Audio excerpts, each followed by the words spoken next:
another chapter, that part of the story of the statue's deep spiritual significance.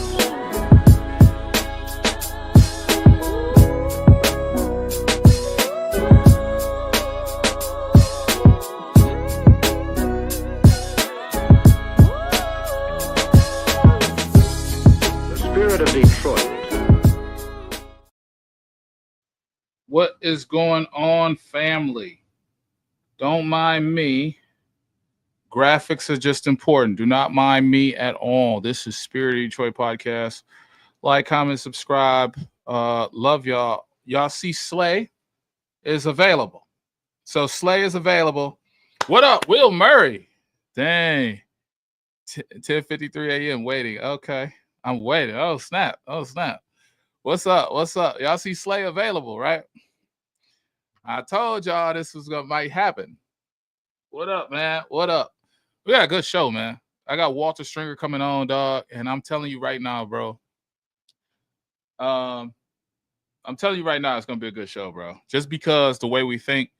I had Syndicate in here last week, and that was good because we say the same thing, but we want it differently. And I think that's the key, bro. Like we just want the team to win. I was talking to a commenter today, bro. And this is not cap, bro. He was commenting on another post, and he said, all you do is criticize the Lions. Da, da, da, da, da, you criticize. I'm not trying to be Mike Valenti. I'm not trying to be none of them dudes. I'm trying to win a Super Bowl, bro. That's it. That's all I want, bro. If there's nothing, look, on God, bro. That's it, bro. Just give me a Super Bowl. I'm 30 years old, bro. I ain't got time. I ain't got too much time, bro. Maybe got another 30 years, bro. The way I be drinking these pops, bro, I might have 2 years. Like, I don't know, bro. But yeah. Mike Valenti was talking. No, not Mike Valenti. We was on something with the coaches. But this is gonna be a good show, bro. This is gonna be team building 101. Matter of fact, let me bring some media stuff in. And matter of fact, hold on. This is for y'all. So check this out. Since I criticized Terrion so much, right? And yeah. Since I criticized Terrion so much, I'm going to show y'all what I like in corners. All right. I'm going to show y'all what I expect out of corners and everything. So let's get to it, bro. Let's not overdo it. Let's not over talk it, bro. This is what I like out of corners. So first and foremost, I break down corners in a typing. And, Walter Stringer going to be joining me and everything. So I type my corners. That's the first thing. I broke them down in categories, right? So the first category for me is the starter, right? A starter is just a basic, he's going to be on the second corner, just a basic dude, right? Basic template. The second one is a rising star. And for a lot of people, they was like, well, what about the guys who start late? And I was like, all right, cool. Rising star, late bloomer. And that person is a person we just need to see more film of. All right. So when I talent evaluate and I see a Quinyon Mitchell and I also see a Stevenson from Chicago, like Stevenson's growing into his own. He was getting cooked. We seen that with Slay getting cooked. And now he's kind of blooming, right? And then we see Quinyon, who's a rising star, who's a rising lockdown corner. And then the third item is an opportunistic corner. Now, again, this is an evolution. These guys could go from starter to cover to starter to shut down. They can do everything, right? So when we're looking at corners, right, Terrion to me right now is a starting corner, caliber corner in the NFL. The opportunistic corner is one we had in this building, and that was Amani Uwarie. He was opportunistic. He got a lot of interceptions. He jumped a lot of routes. He got beat a lot of times because he was jumping a lot of routes. Trevon Diggs, I believe that's his name, Diggs from Cowboys. Diggs is an opportunistic corner. So when I look at guys and you be like, dang, he's so hard on Terrion. Because Terrion's just a starter to me. Terrion is a blank template. Then you got guys like cover corners, like pure, like you can depend on them to be reliable. You can depend on them to be the guy, right? Like they locking down, they're not locking down number one receivers, but they committing, you can commit them to stopping a number one receiver. You can leave them on their side and they can be reliable. Like Shavarius Ward is a cover corner. Like he's not an elite guy, but you know he's got it down pat. Like you notice how you don't worry about Carlton? Nobody ever worry about Carlton Davis because he's a cover corner. He's evolved into a cover corner. He's savvy enough to contribute. He's savvy enough to lock down his side and shut it down. And speaking of shutdown, what's his name is shut down? My boy out of Denver. Denver got a shutdown corner. What's his name? Patrick Surtain. Patrick Surtain is a shutdown corner. You know what I'm saying? No matter if you like it or not, they don't throw his way. So when I break down the 5 types of cornerbacks and I start saying that, and I show guys like, this is my archetype. This is literally how I place you. And that's when you go into this draft and you start seeing guys, I want y'all to look for key things. And then that way y'all know, oh, I got me an opportunistic dude. And check this out. This is the best thing about this. I made this 4 years ago. There's a whole video out. I made this 4 years ago. 5 tiers of corners. But then it was 100 views. But even then, I was saying, like, this is what I look for. Like, even then. So, what's the comments looking like? I don't know what the comments looking like. So, yeah, this is going to be really nice.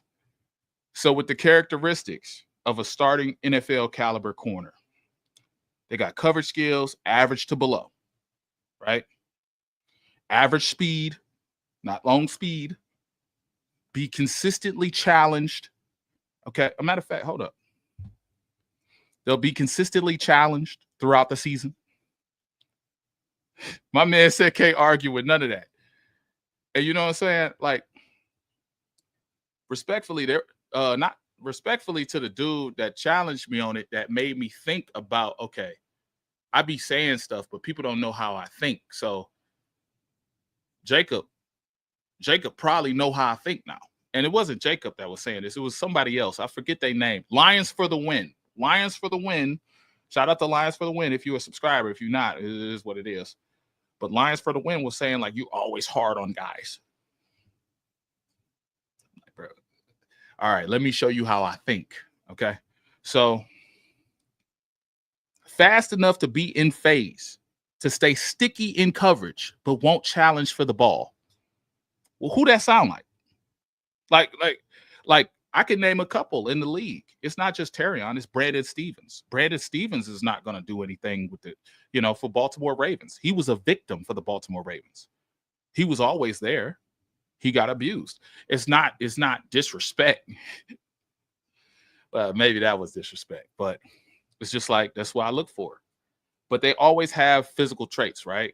And physical traits is what I look for first. Like, so when I found Tariq Woolen, I was like, okay, this dude has speed, and his speed won't fail him, okay, until he's like 32. But if he gets beat off technique, he can make up for it with his physical traits, and that's what I really like. So when I look at dudes like Terrion, and they don't have that much speed, but they fast enough to stay in phase and sticky enough to stay in coverage. It's cool, but you ain't challenging for the ball. And the ball is where the money at. If anything, I want Terrion to make some money.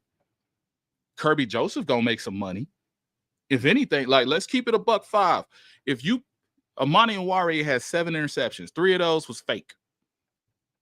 When he had those 7 interceptions, if the Lions did the deal with him, he would have got a bag, bro. He would have got a bag. But that was during the Patricia era where they didn't pay people. Will often lean on technique because of physical traits aren't elite. Penalized often because it gets too handsy and lost in phase and lost in technique. This is Terrion, bro. And this is where I ranked him among the guys. So Quinyon was the fastest. He ran a 4.27. He had all the skills and the abilities. And then Wiggins, another 4.3 guy, had all the skills and abilities. So no matter if they had lack of technique, lack of tackling, lack of this, they were always going to be around the ball because they always had coverage. And then when you see the ball skills, like Cooper DeJean, he had coverage and he had ball skills. So it's not me hating the dude. Like, people think I just wake up and hate Terrence. No, bro, I wake up and I'll be like, dang, Buddy, if Buddy just got 4 interceptions, I would feel differently about his trajectory. He's always around the ball. He's always sticky in coverage. He's always like with the cornerback stuff, like with Cooper DeJean, I was going to make a video with Cooper DeJean. He was one of the first people I was looking at. With Cooper DeJean, I didn't care about the white stuff. I don't care about that. Can you get that ball? I don't care about none of that stuff they be talking about on Woodward and all that stuff. Okay. All I care about is can you get that ball? So when I look at a corner, a safety, a DB, does he have ball skills? Right. So my man, Walter Stringer, he gonna be here in a minute. Matter of fact, let me just say what's up to y'all. Let me get to y'all comments. Walt's all set. So I got to get this link to him. Let's get this link to him. We're going to chop it up. It's going to be a great show, bro. I hope y'all got y'all drinks, bro. I got my Taco Bell, bro. Taco Bell. Shout out to Taco Bell, bro. Y'all ain't funding the channel, but y'all, y'all make a great chalupa, bro. Chalupa Supremes, y'all. Chalupa Supreme. Yes, I just seen that. And the Lions, we need that 25 more million. Yes, sir. We get that 25 more million. I better see a Myles Garrett, bro. If I don't see a Myles Garrett, I'm gonna be like Pinky from what's her name? I'm gonna be like Pinky from Friday. I'm gonna be like Pinky from Friday. If you know, you know. Let me get my boy the thing, bro. Let me get him the link. Y'all gonna be like, you should have been prepared. No excuses, right? No excuses, bro. This is it, bro. Like, this is, bro, Brad, you got the money now, Brad. Like, it's so simple, bro. I be so sad for dudes, bro, because we gotta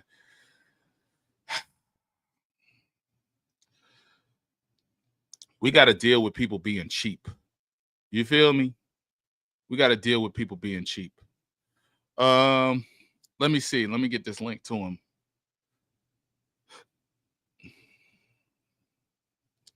All right, I sent it. How many years on Myles' contract? I believe 2. That's what I keep hearing. I believe 2. Now, he's owed some kind of crazy money in these void years. He has void years on his contract after the first 2, but he's due like a crazy amount of money after the first 2, which is voidable. So I don't know. But if the Lions wanted to make a run, they can make a run right now. And I know the Myles Garrett stuff, like, I don't know why that's like before it was the Las Vegas dude, but the Myles Garrett stuff, like, bro, I can make Myles Garrett videos all day, bro. I can make tape don't lie on Myles Garrett. Like, if I wanted to like farm y'all and cared about views like that, bro, I could do that. But for me, bro, like, I just need something. Like, if they don't get Myles Garrett and they get a pass rusher and they choose to take that money and pay Kirby and, lock up Aiden, like, draft a pass rusher. Like, whether you get Miles, Max, whether you just get somebody, bro, who is a dog for real. Exactly. We need a dog, and we need certifiable dogs. We don't need projects. We don't need, oh, well, he was a dog back in 2006. We need that, Brad. Brad be getting these dudes. If he could return to form. And me and Dose was talking about this. Dose of Dion was talking about this, like, through Twitter. He made a thread or something, and I talked to him during Twitter. And I was like, you think we'll get Myles Garrett?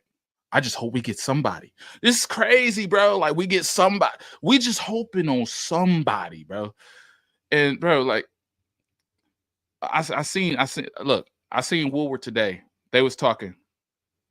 Well, you haven't seen what's that dude named Neil Rule? I seen him today. He was like, we haven't seen Zadarius Smith with Aiden Hutchinson. What does that mean, bro? Dudes get tired, bro. What the fuck does that mean, bro? I need dudes running at Myles Garrett and cutting, I need Myles Garrett, bro. Bro. I'm not giving Brad no like disrespect. Like, some of y'all giving Brad crazy, like fired. Like, I'm not saying that. I've been a Brad hater for so long that I'm a real Brad hater. I know fake Brad hate, right? So the fake Brad hate is like, I don't like him because he cheap. If he was a Howie Roseman and he wasn't cheap and he was paying dudes 50 million, I wouldn't have no problems. So I got Walt coming in here. So I'm gonna go through this real quick. Oh yeah. He didn't get the link. Hold on. He didn't get the link. Man, hold on. I'm gonna send it to myself and I'm gonna send it to him on my phone. And that's what I'm gonna do. But let me go through this because that's what the starter is. So when y'all see me talk about Buddy, when y'all see me talk about the dude or whatever, like when y'all see me like hate on Terrion, bro, like it's literally nothing. It's nothing bad, bro. It's nothing bad. It's just like, okay, he has a certain view of how the team should be winning. There we go, Walter Stringer. And then I'm gonna send it to myself to make sure. I love my MacBook because it could act like a cell phone. Anyway, let's go through with this. Brad has money to spend 15 and 2. Yeah, that's amazing, bro. Facts, Omar. Yeah, Omar is in here. Oh yeah, Garcia. Yeah. So when I look at the star or the starter, he cool. He's smooth. He's not gonna win you nothing. He's not gonna fight for that ball. But when you look at the rising star, bro, the late bloomer, they coverage skills are good to great, right? They play above average style, right? Consistently stands out in positive ways, right? You know when someone consistently stands out, whether they're getting PBUs, whether they're getting pass breakups, like these are the corners that consistently stand out. The ball skills are average, but to above average, but better than the previous, right? They're sticky in coverage, they stay in phase. And I usually place people like this, the rising star. I place them like this because they have to have more film. There has to be more data on these boys, man. I got the man with the plan. I'm gonna introduce him. I'm gonna bring him in. Hold on. I got the man with the plan. I'm gonna bring him in. This is Walter Stringer. We got Walter Stringer in the building. Where's he at? Where'd he go?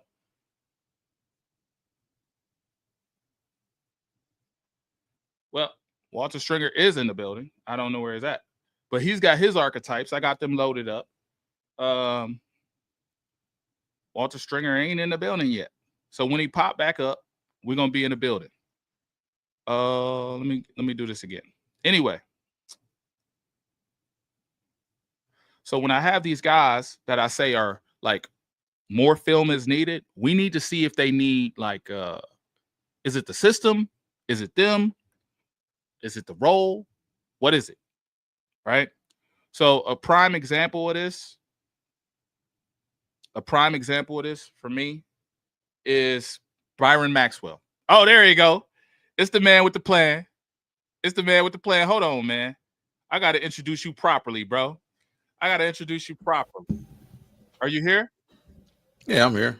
Oh, Just you can hear me? adjusting my audio, man. How's it going? I'm good, man. You need a minute?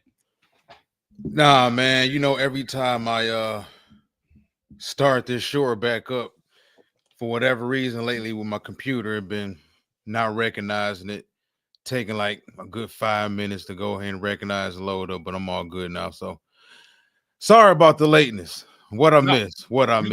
You good. I'm that family member. What I miss. So check this out. This is my thing, right? I wonder if I could just do like this. So this is my thing. Mm-hmm. I was apologizing, or I was explaining my Terrion, right? Because I had a subscriber, he was commenting today, and I sent you a couple of his messages. I sent you and Raw Detroit a couple of his messages, and he was like, "You're so hard on Terrion." So this was me telling the truth without being hurtful. All right. So I did that for about 8 minutes, 10 minutes. So, I'm gonna introduce you properly. Hey, look, this the man with the plan. This is Lions Avenue, Walter Stringer. He's still spending money from '88. Okay, this is manufactured in the Motor City. This is the dude, the win. Oh my God, this is the winner. I was still spinning with the big wheels in spinners. '88. This the winner with the spinners, man. He got the big wheels. Okay, talking to. Look, yeah, buddy. Ice cream paint job. This is yeah. Man, What's it up with Walter Stringer, man? This is the dude, bro. How life treating everybody, man. What Man, up, though? What up, though? What up, though? What up, though? It's good, man. It's good, man. I love it, man. I just love where we at, bro. The off season. It's not the start of the league year, but it feel like it. The start of the league year start March 12th, and then that's when we start moving, start making some money, start bringing in some players. Hopefully, Brad. They just told me the money just went up. The money went up, baby. Oh my God. They talk about 25 million. I seen Howie Roseman, like the Eagles. For some reason I'm following the Eagles. Don't know why. Anyway, I see Howie Roseman say something about 25 million a year. And it's about the boy, extra 25. Woo! So Brad has no excuses, bro. What you think? It's all good as long as you spend it on the right people. And I think that's something we've been talking about since way prior to the actual regular season ending. Considering the way that the regular season ended, it was a very heroic effort, I think, from the football team all season, considering all the injuries they had to still keep on winning the way they were, able to keep winning. And sometimes when you have those types of winning streaks, you have a tendency to start favoring those try hard, tough guys who got you through a tough stretch, Yeah. And it's not just us. I think it's teams all across the league do it. You fall in love with your own. Yeah. They always say, as fans, we don't see what goes on in the locker room and we don't see what goes on at practice. You're right, but we see what goes on Sundays and Mondays and everything. And I get it. Some guys have jobs for specific reasons. May not always be on field. Sometimes it's locker room reasons. Sometimes you're the guy to go pick guys up and keep them out of the news at 2:30 in the morning. Yeah. Khalif Raymond. It's just that's just how it is. That's just how it is, man. But I think definitely if you look at the crop of free agents, I know that's not what this show was about. What's up? But if you look at the crop of free agents, we can definitely make some improvements on this team. And I don't even think they got to go out and sign a bunch of people. Right. I think that, and you and I discussed this a few days ago, they could potentially go out and sign 2 solid players and still not break the bank for them. They could potentially get 2 solid additions in free agency and get 2 starters out of this draft. Pair that with what they already had from last year and guys coming back, and this team is right there again. Yeah. Matter of fact, I got a question here. Would you pay Derek Barnes? What's the number looking like? Well, so early in January, I read 10 million, and that's a farce because I just read earlier this month or early last week, 6 million per year for 3 years, which is 18 million total. I like that number for Barnes. That's what I think a linebacker should come at. I don't want to draft a linebacker, but Trevonde Campbell, the Campbell dude is looking like a Detroit Lion every day. He's looking like a Detroit Lion to me every day. The Campbell dude from forget Alabama. Oh, Jahad Campbell. Jahad Campbell, that's it. So it's becoming. Should we trade Tim Boyle? He wild, bro. He wild. What's your thoughts on Myles Garrett? Because we talked about that a little bit too, bro. Now you got the money. There's no excuses. Now you got the money. Now you can pay Aiden and him. You can make a run. I know.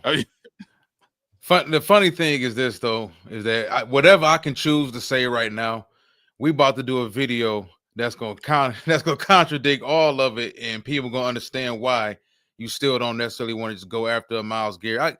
Listen, I'm all ears. I'm all ears to find out what are the parameters with all this, because we don't know. as fans, all we Yeah. can do is sit back and throw out these fantasy numbers of how, I give up 4 first-round picks, well, I give up 1 and a third, well, I give up 2 seconds, this and that. We have zero idea what Cleveland ultimately would want from him. Because just being honest, man, listen, if this don't get done before the draft or during the draft, I guarantee it's going to drag out all the way into the regular season. Yeah, it's going to Because drag that's how out. petty Cleveland is. Out. The Browns don't pay. And they don't take kindly to players bullying them. Even though it's not really, what he did is a passive bully. And that's what, what players do now, I think, in all sports, all four pro sports, which is, okay, I'm going to put out this media presser, this lovely letter to the fan base, thanking them, thanking everybody within the organization. This is my nice way of saying, please let me go. And these organizations ain't buying it. Cleveland not. We talked about this yesterday. Cleveland, Arizona, unfollowing them on Instagram. Cincinnati. Yeah. Unfollow the fan base on Instagram. I think he would be a great addition. Yeah. But I still think even with Garrett, I would need to see in this all season, I would still need to see 3 more impact players, not just a Garrett. Check this out. Denzel Ward came out, I believe, 3 days ago. I just got wind of it, right? Denzel Ward said if y'all trade Garrett, he's gonna question his future with the team. Denzel Ward he's an all-pro. You could even say Hall of Fame. The way he's shutting down guys on a consistent basis. I ain't going that far now, man. I mean, and I'm a Denzel Ward fan. No, I'm a Denzel Ward fan. I like it. Yeah. What you trying to say? You trying to say Denzel to the D? Oh, yeah. So that's what you're selling? Well, Micro Mike, shout out to him and his channel. They put me on today about Greg Newsome, cornerback from Cleveland. They're not re-signing him, and they're not going to place a franchise tag on him. And I was like, well, that's a solid corner. I can trust him in coverage. He's a little skinny for me, but I like it. Ball skills, and there's stuff there that I like. I would trust him, but I think he's a cornerback number 2, no matter what. But then I look more so into like what's going on with Cleveland, because they got all this, fanfare going on, right?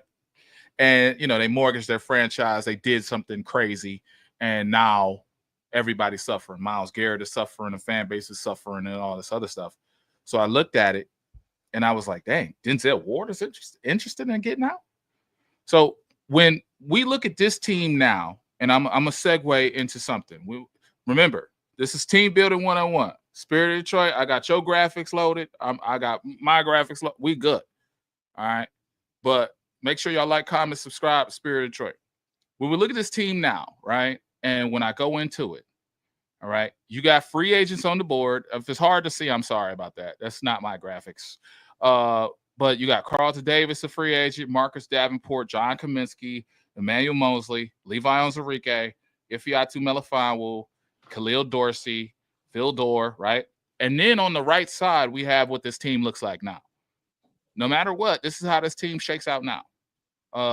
Carlton Davis is going to be gone probably. But you have a good, strong core. There is no issue here. Like, if Brad Holmes looked, he has 5 pillars on the defense, right? And this is what I believe in, right? So when y'all ask me, fans, about defense, subscribers, y'all ask me about defense, I'm going to ask you about 5 things. Do you have a free safety that can roam, that can create something? You do. You have 31. Okay. Do you have a DT that can penetrate, that can get sacks, that can dominate the run defense? You have 54. You have a Lee McNeil. When people ask me about pass rusher, I'm like, you have so many building blocks. Like, you have the pillars. Now, as far as lockdown corner, you don't have that. You don't have a corner on this team that could take away half the field. It's just not. It's not there. No matter how you feel about Terry, you could put Vildor. Can he take away half the field? Like, no one here takes away half the field. Like, if we had Pat Surtain, I'd be very happy. I wouldn't say a peep. All right? And that's my 5 pillars of building blocks of defense. Would you agree with this, Walt? Or if you don't agree with it, tell me. No, I agree. I definitely agree. I just think that it's he said exactly what I was about to say. I think that they have 5 pillars. They could have 6. I think the cornerback will be the 6th pillar, but I definitely think that Brian Branch, a strong safety, is a pillar on the defense for sure. Oh yeah, Brian Branch. Now, That's the the cornerback, most we've been talented missing the player on it. cornerback since Slay left. Yeah. Yeah. So I'm gonna give you Brian Branch, but he's like a Swiss Army knife. He's like the most talented player on the defense. I'm gonna say he's like a joker or something. I don't know what to call him, but you got 5 pillars, really. You need the 6th. Myles Garrett will send you overboard. With a team like the Eagles, they had all these pillars, bro. They had defensive linemen coming in and out. They had defensive ends coming in and out. They had Reddick. They had all these guys. Not Reddick. What's his name? 19. Sweat. They had Sweat coming out. They had all these guys. And you seen it. It was just like in the Super Bowl, it was like overbearing. And we got those pillars, but we need to add some dogs. All right. So when I say add dogs, I'm trying to add I'm not trying to add these guys. Okay. Like when I look at this defensive line, the green is your elite players. The yellow is players that's on the team, and the white is the players that you brought in. You brought in Hutch. He's great. Brought in McNeil. I love you. Ben Johnson, my bad. Chicago on the brain. My bad. Lost my train of thought. What's his name? Brad Holmes. There we go. Brad Holmes, I love you. But Smith, okay, Zadarius Smith at this age is not a pillar, bro. DJ Reader, he's got 1 year left. He's probably going to be done. He's probably going to be retired. Wingo, Pascal, Martin, Broderick Martin and Pascal have been criticized all season. You brought in Kyle Pico, who's nothing. I mean, no disrespect. Like, that's not a difference maker. Levi's a free agent. Levi wasn't even expected. Levi wasn't even expected to make the team. And he wasn't expected to make the team this year, bro. Matthew Betts, Bugs, Jones, Harris, Houston, Irvin. This is what you brought in, and you keep trotting out there. Like, you can't do this. The Eagles didn't do this. Their try-hard stuff died. You look at the secondary. And you can feel free to elaborate, bro. Feel free to talk to me. I agree with the pillars, except for the linebackers. We kind of sus spirit. We must get athleticism out of our linebacker positions. I guess. I can see that. In your secondary, you brought in Joseph and Branch, great, exceptional players. But you got Arnold, you got Rakestraw, you got Robertson, you got Moore on the team. I guess that's nothing. Dorsey's about to leave. Davis is about to leave. Melifon, Will, Vildor. And remember, this is the white is who you brought in the past. Elliott, Norris, Mosley, Chase Lucas, Jacobs, Parker. Come on, man. We got to keep it real. Brad Holmes been missing on a lot of he's been missing on a lot of stuff, man. And these pillars, and we still need the same things. What do you think? What do you think, Walt?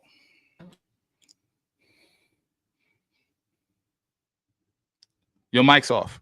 Your mic's muted. No, I agree. I think the Brian Branch pick was a gift that fell to you because that man was prior to the draft mocked to New England, who I believe was picking was it 16th that year? They was picking somewhere between 13 and 16, if I'm not mistaken, and they passed on him. Yeah, and yeah. He seemed like a prototypical Bill Belichick New England Patriot type of defensive back, but he fell to you. You got him. Kirby Joseph was a guy that caught fire going into the draft a little bit, but he still ultimately went where he went. I know that was Ashanti's favorite safety coming out of that draft. But Terrion Arnold was a guy I wasn't high on at all. I don't want to just rag on him like that. I've already explained how I felt about him. Rakestraw, I felt that Rakestraw had better tape. I felt that Rakestraw stayed in phase a lot better all the way through the pass than he did. A little longer, a little bit more athletic. He did run the 40. at the NFL Combine, but that was due to an injury he was coming back from. Amik Robertson, I think, given what he was brought over for to be, I think he played up to his role. Okay. We never needed him. We didn't need to foresee a situation where at the end of the season, week 18, Amik Robertson was our number one corner. Like, we never thought that would happen. Yeah, you bro. know, but it happened, never and then thought- he broke his leg 3 plays into the game against the boys, the Commanders. So, but yeah, Hughes, Sutton, Parker, Jacobs, Lucas. I was pulling for Chase Lucas coming out of Arizona State, given the fact that he played 4 years in a pro system. He played corner. He played both safety positions coming out of Arizona State. I thought he had a chance, but that's just how, that's how it is. You have your late round guys that you're kind of rooting for or whatnot. But a guy that I was really disappointed and couldn't understand why they didn't bring him back a couple off seasons ago was what was the boy name? Was it Sterling Thomas? Oh yeah, the dude that went to he went to Arizona. Arizona. Oh yeah, he went to Arizona. I liked him in college. I was shocked that he went undrafted. He did have the injuries, but they got him. He was one of their best, not even one of their best young corners. Like in training camp, he was one of their best corners. And for a team that was starved of a young corner, you let him go.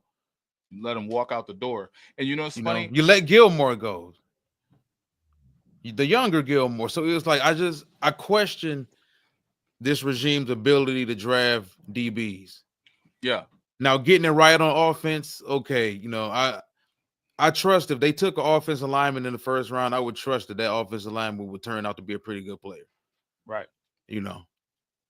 Like safeties probably too, corners, not so much. Yeah. Because there's my bad.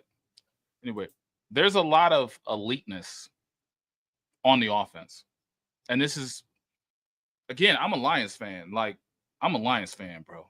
But I'm also one of them people that do the draft, and I like the draft, and I used to watch Brian Baldinger, Mel Kiper, and all those guys in 8th grade do the draft.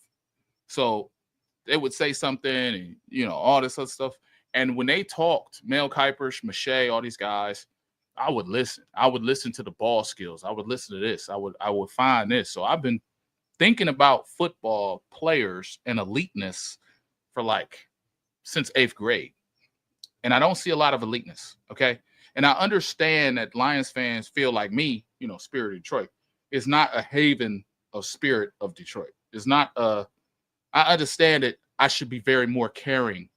But when I see you trot out Jerry Jacobs, and I see you trot out A.J. Parker, and you sign Cam Sutton, who I thought was okay, and you give Cam Sutton $11 million a year for 3 years, and he's supposed to be some type of cornerstone, and he comes out and he's nothing. He's literally a liability.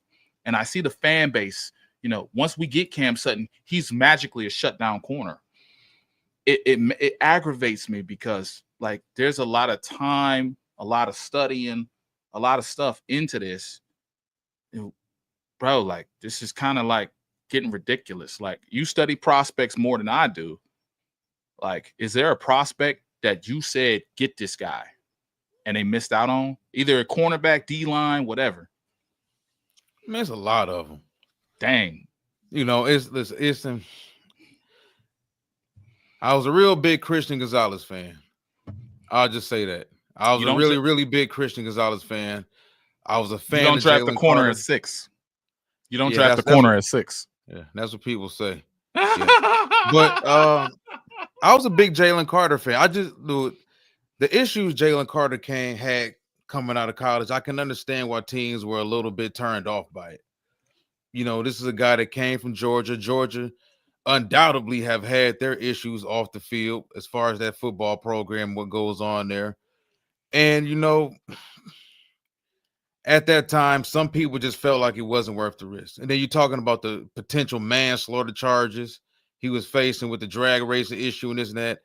And then he showed up at the combine overweight. And it was a situation where you kind of felt like for him, a kid of his age, I understand technically numbers wise, he's grown, and people look at him and they saw a grown ass man, but that was still a kid for the most part. And to be facing that type of stuff that he was facing, I can understand why he showed up at the combine the way he did. But I thought Jalen Carter should have been the pick, either him or, you're talking about Christian Gonzalez, who I was a big fan of. Last season, I wanted them to trade up for Will Anderson. I wanted Will Anderson for almost 2 years. And he just doesn't seem to pull the trigger on defense the way he will on offense. That's for sure. And maybe that'll change because right now he's feeling a little hot. It's feeling a little hot.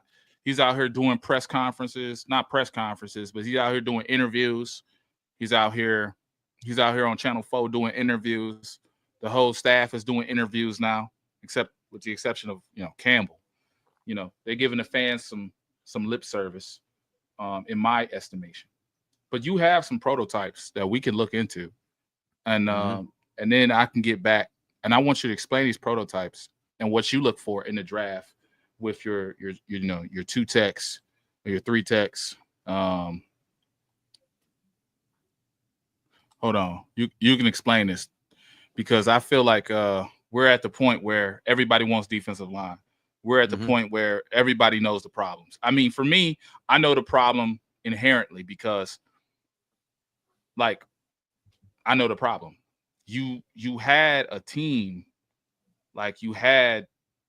I'm not even gonna say a team. I'm gonna say a secondary. Okay, you had a secondary that ranked as low as 29th in the passing game, and you had the 2 best safeties in the league. So we know what the problem is. Only could be really one problem. Now you can, hyperanalyze it and say, well, we never got pressure. But that goes with what you've been saying. Like, you was mad about the defensive line. Jalen Carter. I mean, let's just break it down for the people, bro. I'm gonna share a video file. No, share a PDF. No. I guess it would be. No, it's a picture. So I gotta share it that way. But yeah, what makes me kind of upset is that we need the same things every year. And there's not a lot of eliteness on this defense. I'm going to make it a background. So we'll just be in the corner and we'll make those things backgrounds. It gets on my nerves, bro. It gets on my nerves. It's very frustrating. I get it, man. There could have been more balance across the board in regards to the NFL draft and free agency, unless you're talking about just in regards to just strictly the NFL draft. For sure, there could have been more balance, but it's always trade-off. And like I tell people, I wanted who was the guy, man? Jalen Carter, like a lot of people did. Yeah. But if we would have got Jalen Carter, there's a pretty good chance that, we wasn't going to have Gibbs. So it's a trade-off. They could have went and invested completely in the defense and gave Goff nothing for the first 3 years and then really been behind the 8 ball. But, they did what they did. Yeah. They wanted to build up the offense. They got a quarterback in return after giving up their quarterback. And they went and they insulated them, which, I mean, at the time made sense. Yeah. So give me a breakdown of what you look for in your 2 and 3 techs, what you want to see them draft out of this draft, or pair with Aleem McNeil. And then we'll talk about ends and we'll articulate to the corners because that's kind of my thing. I love corners.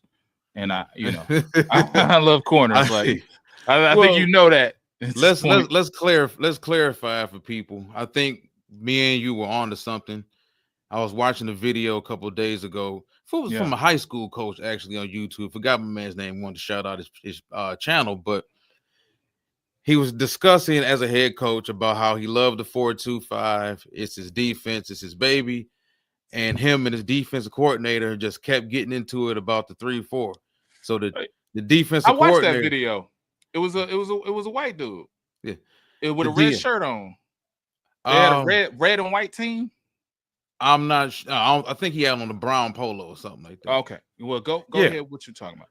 But and I get it because with the 4-2-5, you still get to clog up the line of scrimmage. There's a lot of old school defense coordinators that still believe in exclusively 4 down linemen, routinely 4 big down linemen all the time, and 3 linebackers, typically 3 thumping linebackers, because you ain't gonna get too much versatility out of them 3 linebackers. That's covering, considering the amount of space that they're gonna be hit with responsibility wise. But for me, if we're talking about blending the 4-2-5 with the 3-4 defense, which I think ultimately that's what this video is going to turn out to be, yeah, you have to have versatility within those 2 defensive tackles in the middle. It's not like the old school 0 tech or 1 technique who just shades the outside shoulder. I mean, the outside shoulder of the center and just clogs up the run game. Now they need you to play 0 tech over center. They need you to play 1 tech. Most of these nose tackles today, they're playing out the 3 tech now. You know, you look at the Dallas Cowboys, which I think is a mistake to do it because he's completely out of position, but they were trying to make Mozzie Smith a 3 tech, which I never understood because he's a bona fide nose tackle. And it's like nowadays they want to turn everybody into they want to turn everybody into a 3 tech, and that's not what he is. So for me, I need not centers, but I need a nose tackle that is. I was just reading that down there, but I need a nose tackle still who's between. I want them 6 foot to 6'5". I'll tolerate 6'6" because I think, and everybody understands how I feel about excessively tall defensive linemen. Yeah, and they don't get leverage. They don't get leverage. Yeah. The taller you are as the athlete, the more awkward you're going to be when it comes down to dropping anchor, setting up shop, and then being able to hold the line of scrimmage. Yeah. So I'll tolerate 6'6". Chris Jones is 6'6", 6'5.5", 6'6", borderline. But he's a unicorn. You don't find too many 6'6", 310. Started out as a nose tackle at Mississippi State, but at the next level, this dude played in 3-4 front defensive end. He was able to make plays at that. They went back to moving him back inside. He played in the 4-3 front. He can play everything across the line of scrimmage. You don't find too many unicorns like him. That's why I got him up there for sure. But then you're looking at guys like Quentin Williams of the New York Jets, John Randall, Hall of Famer, Aaron Donald. Now you're talking about guys, Donald starting at 6'1".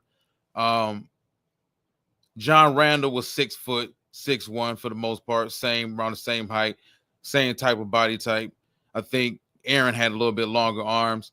But the two things, all 3 of these guys have a lot of things in common. But what's that? 93 and 99. Not to say that 95 doesn't, but 93 and 99, elite get off. And even when you go back to watching the film on these 2 guys, John Randall was tiny as hell for a 3 tech at that point in time in the early 90s, man. Yeah. Undrafted free agent, bro. Undrafted free agent. And he was able to consistently get off the snap. That is the key thing to all of this. How quickly do you get off the snap? Ask Aaron Donald. Yeah, I'm powerful as hell. Yeah, I can bench press 500 pounds and squat this and squat that. It's get off. Yeah. That's the whole thing. It's the get off. Yeah. It's that and leverage and power. Don't get me wrong. Now you can't be weak. Now you still got to have the power with it, but it's the leverage and the get off. Now Quentin isn't having the same type of the career he was having prior to the contract. Not saying he's been playing bad, but he hasn't.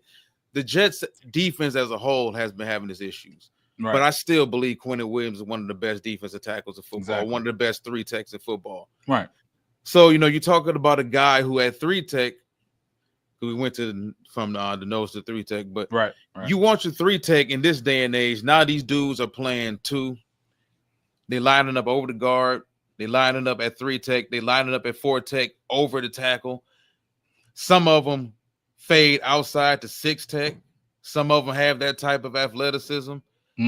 it's just a different day and age, I think, in the Yeah. NFL when it comes to the defensive tackle position. You and I talked about Cam Jackson from Florida, Yeah. who's 6'6", 342, and when you watch the way he moves on film, the thing with him is with any other 340 plus defensive tackle, it's conditioning. How many plays can you give me? Yeah. If we're in a situation defensively where we're getting gashed and we've given up a 14 play drive, how many of those plays did you play? Right. Because at 6'6", 342, I'm gonna be realistic. I don't expect him out of a 14 play drive to give me 10. I don't even expect him to give me 8. Can you at least give me 6 or 7 solid ass plays? That's it. Give me 6 or 7. That's it for the Full 342.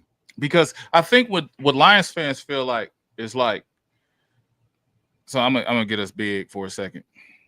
What Lions fans do feel like is they feel like if they don't want a Sean Rodgers, right? No one wants a Sean Rodgers. No one cares to have that, right? The big sloppy, the big nasty, the Broderick Martins, if you will. Sean was a hell of a player, though. Exactly. But he had the health issues and the heart. And same thing with Nick Fairley. When Nick Fairley had his head on straight, Nick Fairley was a menace. In the run game and the pass game. He was better than Sue. And I'm very convinced if we had, no disrespect to Aaron Glenn or Dan Campbell, if we had, that's another reason why I don't know what to expect out of this defensive coordinator. Because if we had what's his name? His name escapes me. What was our coach's name with Stafford? Stafford came in, Jesus Christ. Schwartz. We had Jim Schwartz. We had Jim Schwartz. We knew what to expect out the defensive line. There was less winning, ironically, but you knew that defensive line was going to come prepared. Like, we are the blueprint for that, I feel like. And I mean, you pointed to guys like John Randall. You pointed to guys like Aaron Donald. Like, there was a draft where we passed on Aaron Donald. We got Eric Ebron. And we drafted a defensive tackle the year before. If we drafted Fairley the year before. Hey, well, let's be honest. We would have got fair. him. We ain't getting nobody because we passed on Mike Evans. Like, there was a lot of people who wanted to come here in that draft. I remember Mike Evans said it is sad how they be selling these kids on liking them, though. I had my interview with the Lions and it went well and everything felt real. I'm like, y'all playing this boy like that. Yeah. But think about what Stafford's career may have been if he would have had Calvin Johnson and Mike Evans. And Mike Evans still playing, right? Mike Easy still playing today. 1,000 yards, 10 years in a row. Yeah. And so when we talk about players and when we talk about acquiring players, I think me and you are a little like-minded. We do change on certain things. There's certain things like I look for in corners. There's certain things you look for.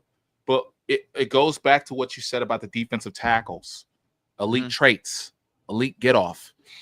No one in this chat can tell me Levi Onwuzurike is worth $15 million a year. We didn't even expect him to make the team. There is no eliteness on this defense with the exception of Kirby, Aiden, and Branch. You can make a quasi, we have a high-tier defensive tackle. Some people say we have good linebackers. I believe we have good linebackers. But as you've seen in the chat, people say our linebackers are sus. To compete with the Eagles, because they're going to be the team to beat, we already know what Kansas City going to do. Kansas City got, some eliteness. Kansas City, another team. Look, they had L'Jarius Sneed. Before that, they had Shavarius Ward. Let's keep it 100. They had McDuffie in the slot. There's eliteness. They value corners. They value it. Yeah. Now, Jim Schwartz, to my compliment to him, I can insult him because he didn't value corners. He was going to line up with anybody. He won the Super Bowl. He was a former defensive line coach. Yeah, exactly. That became So he came from Tennessee, but he built that defensive line up. Now, ultimately, it didn't work out. I was about to just say that Ziggy Ansah. Ziggy Ansah. That was another one they failed on. They whiffed on. But Ziggy was elite with the get off. Ziggy's first play as a Lion was crazy. The interception, sack, or whatever. Ziggy first play. Ziggy came in here. If you gave Aiden Hutchinson a Ziggy next to him, We's having a Ziggy. different conversation.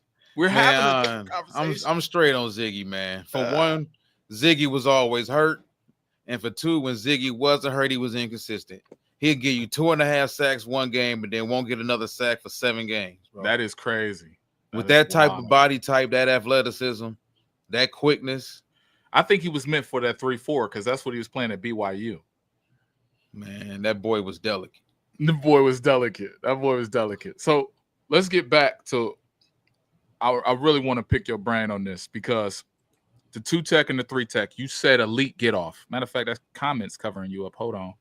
Yeah. And I got something for that too. Oh yeah. And that thing's cutting you off. There you go. So tell me what you want to add to the defensive tackles that you look for, especially in this draft process, free agency process. Now I got some stuff for you. I got some data, and you can point out some guys in free agency we might get. But I know when you scout, you serious as me. We're not looking for no try hard. So we're not looking for good football players. Really good ones.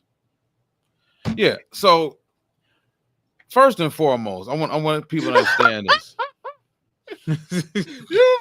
Hey, look, hey, Brad, get your man. He said, "I'm looking for football player. I'm looking for good football players." Oh man. But no, I'm gonna say this: explosiveness and power. For me, explosion and power are the two quick things I think about. Whether you're playing 0-tech, 1-tech, 2-tech, I'm looking for somebody that's between 6 foot to 6'5". I need you as my nose, as my 1-tech to carry some weight and some anchor.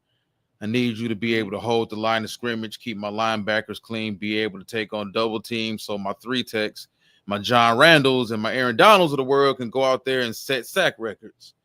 So I need you to be somewhere between, I prefer 320 to 330. Anything over 330, man. Once again, you start talking about uncoordinated athletes, weight issues, because once dudes start hitting 335, 340, it's real easy to get to 365 and 370 real quick. But also, I want to get into something about explosion and production rate. And these are two things I think you and I are in lockstep with. But maybe two things, two metrics that maybe you may not be on, or maybe the public may not be on. But the best way to gauge the explosiveness of a defensive tackle, the explosion number. And you don't get these numbers until pro days. You don't get these numbers until the NFL Combine. The explosion number for a player is their amount of bench press reps plus their vertical standing plus their broad jump. That equals the explosion number.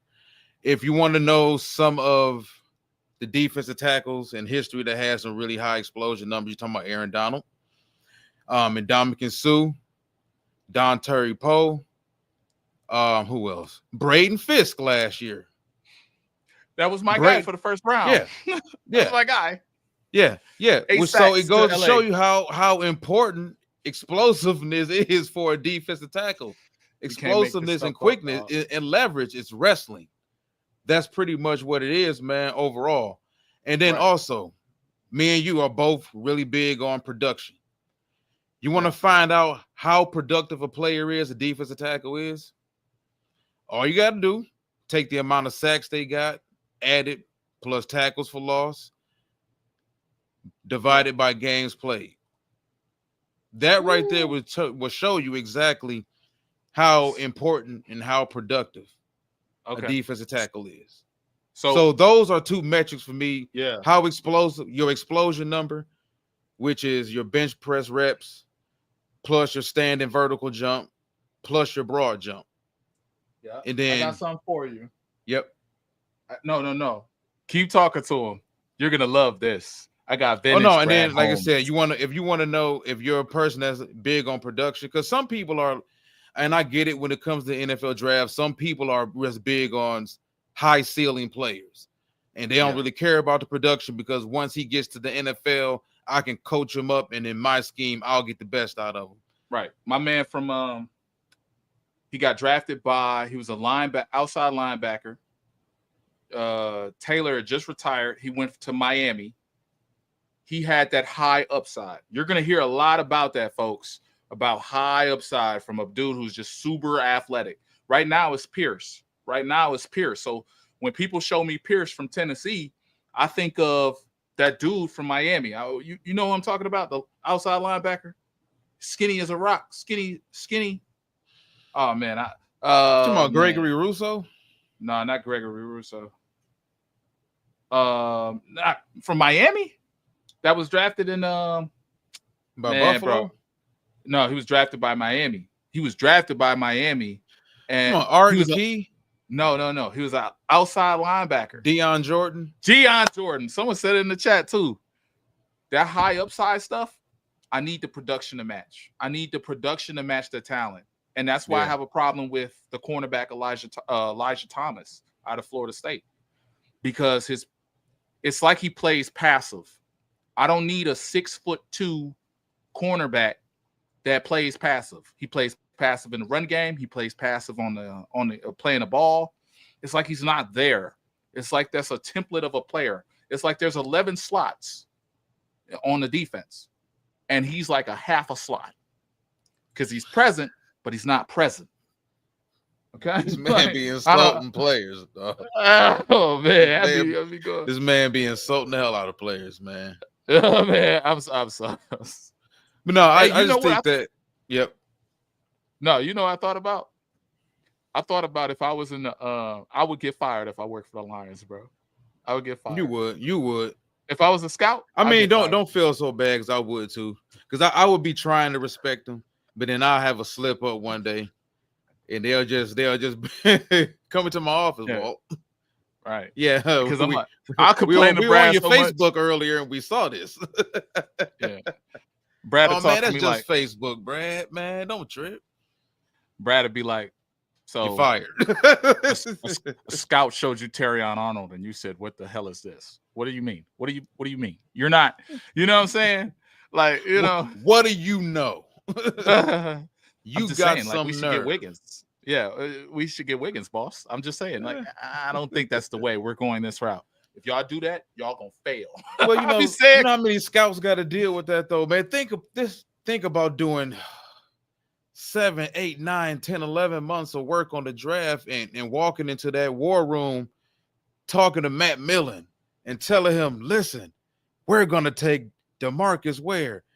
And this man looks at you and says, oh, that's cute. Now we're gonna take Mike Williams. I would have I would have just tossed my phone, but I would have tossed that book, bro. Right. There's no way in hell I did all this work for you to tell me we taking Mike Williams. There's no way in hell. I'm gonna get back to something, and you can correct me if I'm wrong. And let's get back to it because I actually want to see your take on corners, man. Because when we have an actual draft expert who went to school for the draft, we have to take advantage of the stuff that person knows, so we can be able to identify players. Because for me, with defensive tackles, and I think everybody knows this, it's about pass rush win rate and run rate.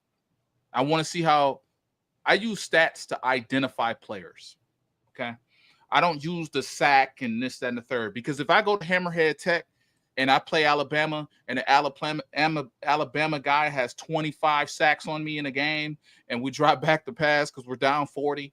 Now this guy is taken in the first round. Like that's what happened with Jadeveon Clowney. He had one hit, viral.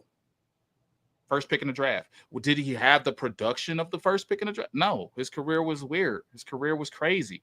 Went to Baltimore, went to this, Cleveland, all this other stuff. And, so the production has to match. So when I see the win rate, that identifies to me your pass rush win rate when it's at a certain level as a defensive tackle and a defensive end. When it's at 13 point something as a defensive tackle, that tells me you're upper tier and you can pass rush. Now we got to look at the film to see if you actually can stop the run. We got to look at the film if you're playing Hammerhead Tech and you get 3 sacks, or we got to look at the film. The film tells the truth. Oh, you said what? It ain't that hard to figure out, bro. It's not. It's not. It's not, man. And not to just sound like I just get players right all the time. I get players right. Oh, what's up, Marcus Willis? Man, you need to come back over to Lions Avenue, man. We got the brand new channel up. Marcus was Yeah. on our last channel before they took Marcus it down. is good, bro. Marcus is Yeah. good. Marcus always show love, bro. Like Sion Judah show love. Like I realized like the people that watch your channel, watch my channel. I think you mentioned that last year. Like there's thinking football people, right? They're not just watching film study, they're not just watching, they care about the actual game, what's happening between the lines. So, you know, Course. he says what's up. But yeah, you said it's not that hard. Then why is it Not hard for that, yeah, Brad and company? it's not that difficult, man. People, I think a lot of people, when it comes to scouting, they have their biases that they just too handcuffed to, and they won't let them go, and they have no intentions on letting them go. Like even for me, like for these prototypes, you can look at Yeah. this and tell exactly, and all of this for everybody that's watching, just it weaves into the creation of my 3-4 defense. Yeah. Because prototype for the 3-4 defense, you need bigger defensive ends, because in the 3-4 defense, the main responsibility for those DNs is to stop the run. Now, if he can rush the passer like all four of these dudes, Nick Bosa, Julius Peppers, Aiden Hutchinson, Myles Garrett, all of those dudes are 6'6" and bigger. Bosa about 6'5", I believe, but Julius is probably the biggest out of all of them. But all four of those dudes, elite run defenders, elite pass rushers. Now that's just a bonus, man. Now you got not Miles, but this points towards why they tend to like Marcus Davenport so much, because Marcus Davenport is cut from this type of same ilk, at least physically. Now he's not the pass rusher, the pure pass rusher. None of those four dudes are. But in the run game, he was solid as hell in the run game at 6'6", 270 almost. So for me, I think in that defensive end role within the 3-4, these are also four dudes who can play, whether it's a 4-3 defense or they can play the 4-2-5. And I think that's very, very key to have four defensive ends that can maneuver within those different schemes, because nowadays nobody's playing straight up 4-3. Nobody plays 4-3 for the most part anymore at all. Anyway, if they do, it's mainly just a change up. That's all it pretty much is. So everybody's running some hybrid of the 3-4, the 3-3-5 tight is really popular now defensive scheme wise, and everybody's in some form of 3 zone and fading into their quarters, you know, for the most part. But so defensive end wise, you're talking about, for me, 6'4" pretty much is the shortest I'll go. I prefer to go. Yeah. Because once you start talking about 6'4" DNs, you start talking about shorter arms. Now you got some guys like Nick Scorton of Texas A&M. He's 6'4", but he has long arms. So he's an exception to the rule. You know, there's always exceptions to the rule. There's always gray areas. There's always players out there that I'll make an exception for. Yeah. You know, for the most part. But 6'4" to 6'6", 6'7", I'm not dealing with the 6'7s and the 6'8s. Go play tight end or something, bro. Like I'm not doing that. But if I can get you 3-4 DN, height, weight, wish list between 6'4", 6'6", I need you somewhere between 265 to 270, 265 to 275. Like I said, I need you to be like a hybrid of a smaller defensive tackle. And if you can kick inside and play 3 tech, which all four of these four dudes can do or could do, and all four of these dudes are trending towards the Hall of Fame as well. I think that's also key for like a lot of these young kids growing up that's playing defensive end in high school. If y'all watching this, it's very, very important to be versatile. Like all this pass rushing, all this bull rushing, and I hate seeing those types of pass rush videos from these 707 camps in high school, because that's all everybody want to see. That's the defensive ends version of the big hit. Everybody want to bull rush all day and knock somebody to the ground and get up and mush their face in the ground. You ain't doing that in the NFL, bro. Yeah. Very rarely is an offensive tackle in the NFL going to let you just go straight down the middle of his chest. And that's a big issue we had with Shamar Stewart. Right. I know the problem. Oh, yeah, Shamar Stewart. I hear people talking about him, and at the same time they're talking about him, he's falling down draft boards. So it's crazy. It's literally crazy. We're at the point where the fans are getting excited about a guy, And then that same guy is falling apart with the real people, the scouts. But I know I know what the problem is. The problem is this. And can you hear me? I know what the problem is. I had to go get this. I had to charge my phone, and this is what I wanted to present to you. This is the Lions' main problem, and this is going to be the problem moving forward. And all the time, talent is easy to identify. It's easy to find. I talk to our scouts all the time about, our scouts want to tell me about this talent and this guy's big and he's strong and that's okay. I get that. You know, all these other hundreds and thousands are big and strong too, but who has the makeup and drive and determination and competitiveness and passion for the game that we're looking for? And that's how we built our locker room. That's how me and Dan built this thing. And that's why it's grit all over this building, because this game is really hard. You know, we also say, you know, yeah, games are won during the week. If you're the best practicing team in the NFL, then you're probably going to be one of the best teams in the NFL. But there's a lot of risk taking. There's a lot of hope, faith. You know, I remember for the Jahmyr Gibbs, you got a lot of criticism. What are you doing getting a running back? We need defensive players. Yeah, it's look, he's a special football player. Yeah, we know that. We know that now. But you know, the whole look. You want to add. You want to be able to be in position to add elite players. Yeah. And when you're in position to add elite players, I don't care what position he plays. I talk about all the time, talent is. That's our problem. I can agree with him on that last part. For a team that was still rebuilding, you took Penei Sewell, 7th overall, generational talent coming out of high school, played his freshman year at Oregon. Everybody knew what he was. That's elite talent. At that point in time, we didn't even have a running back. We were still, you know, Jamal Williams. People were still in love with Jamal Williams here. Oh, we can't let Jamal go. This was still a team, I think, that was still kind of voided of talent. So Jahmyr Gibbs, I had him rated as the best running back in that class. I know a lot of people love Bijan. I love Bijan Robinson too. But I understood why they did it, which kind of made me feel like, okay, so the organization saw things kind of from my perspective, because me and Ashanti was doing shows back in November prior to that draft. We were doing shows discussing Jahmyr Gibbs and the possibility of drafting Jahmyr Gibbs at the end of the first half, but at the end of the first round.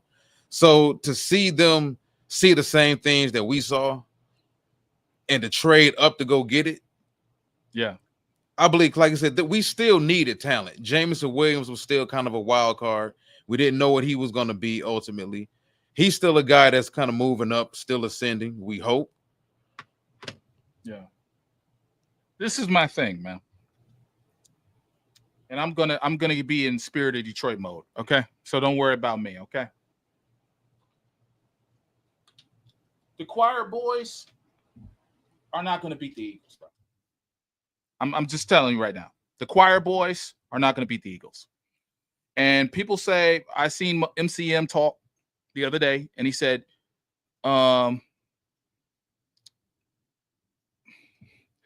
he talked the other day, and he said one thing that I thought was important. He said, how do you know better than Brad Holmes? This is a multi-billion-dollar organization. And time again, I don't have a problem with Jahmyr Gibbs. I didn't have a problem with Jahmyr Gibbs. Never did. No one on this channel had a problem. I have a problem with this fascination with eliteness on the offense. And regular guys, go to lunch, work, pale guys. Like, look, if this is a multi-billion-dollar business, if this is a multi-billion-dolar asset, this team, especially a defense that goes against monsters next year. Okay. All right. Welcome to 15-2. You're going to play LA in LA. You're going to play Philadelphia. You're going to play all these teams that were in the playoffs. You need eliteness. There is no room for, well, he's a tryhard. Just like you said, you like a defensive tackle with elite get off, right? I like defensive tackles with a pass rush win rate that is high. And when I look at the stats or I look at the analytics, because that's an analytic, and the consistent defensive ends that got pressure in college, that was like 23%, 25%, those guys become Aiden Hutchinson. Those guys become, so the analytics and highlights the player. It grabs my attention. And then the film tells me the truth. Like Braden Fisk, I knew Braden Fisk was going to be what he was, but his analytics weren't good because the film told the truth. Braden Fisk was always getting the pressure. He was always winning, but he wasn't getting no sacks like that. He wasn't doing all this stuff that he's doing now because he had monsters along that defensive line. The core of my position with Brad Holmes is very simple. I don't need bargain bin Brad this offseason. In the talent acquisition phase, as we enter in the talent acquisition, I want it to be very simple that you're bringing in the best talent. You're not trotting out Mosley. You're not doing a press conference with guys like Sutton that were never the guy, but somehow now are the guy. I want you to trot out somebody like, like a Myles Garrett. In the draft, I want you to trot out somebody like a Quinyon Mitchell.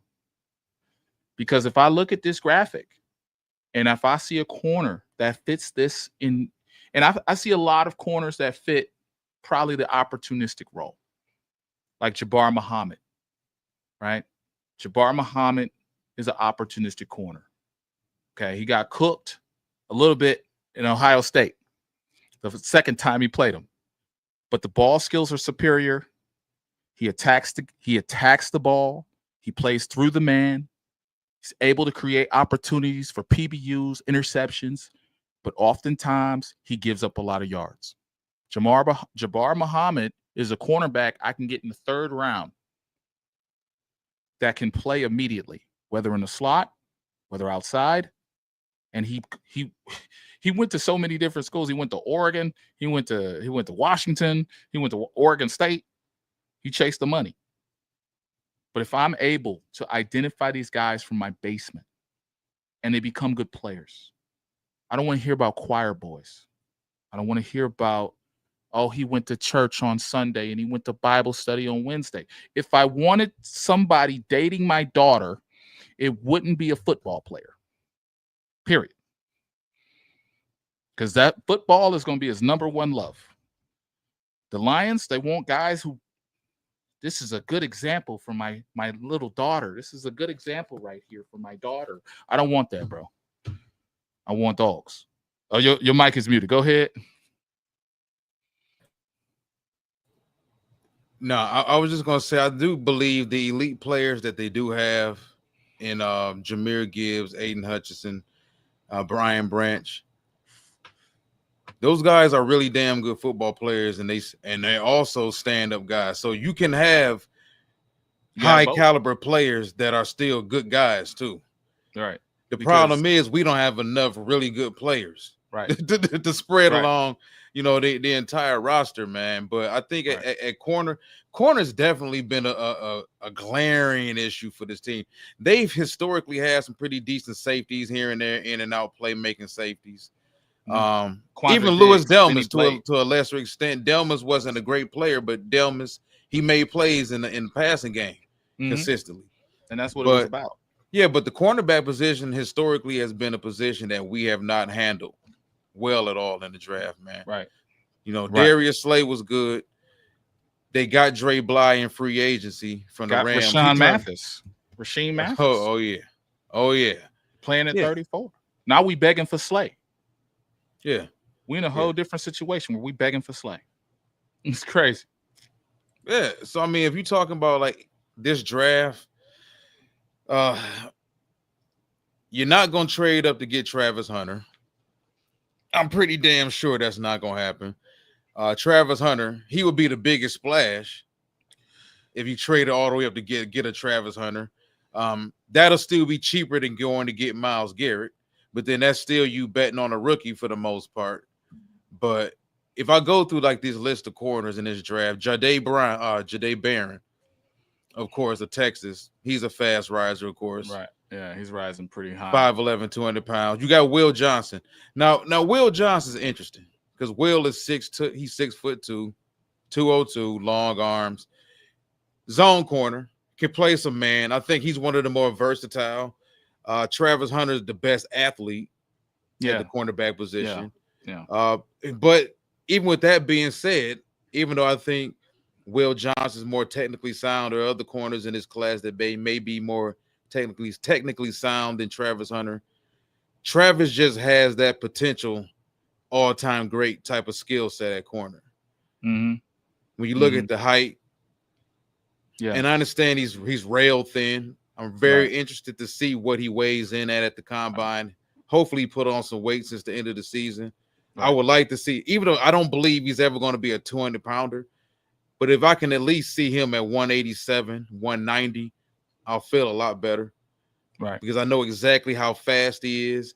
And if you look at a corner, the only dude that's comparable, and I don't think he's going to run nearly as fast of a 40 as this guy ran, is Tariq Woolen.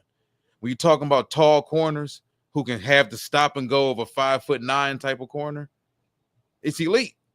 Then you look at Travis Hunter's ball skills. You look at the arm length. You look at the fact that he's excellent playing his zone, facing the football. His ability to break on throws underneath.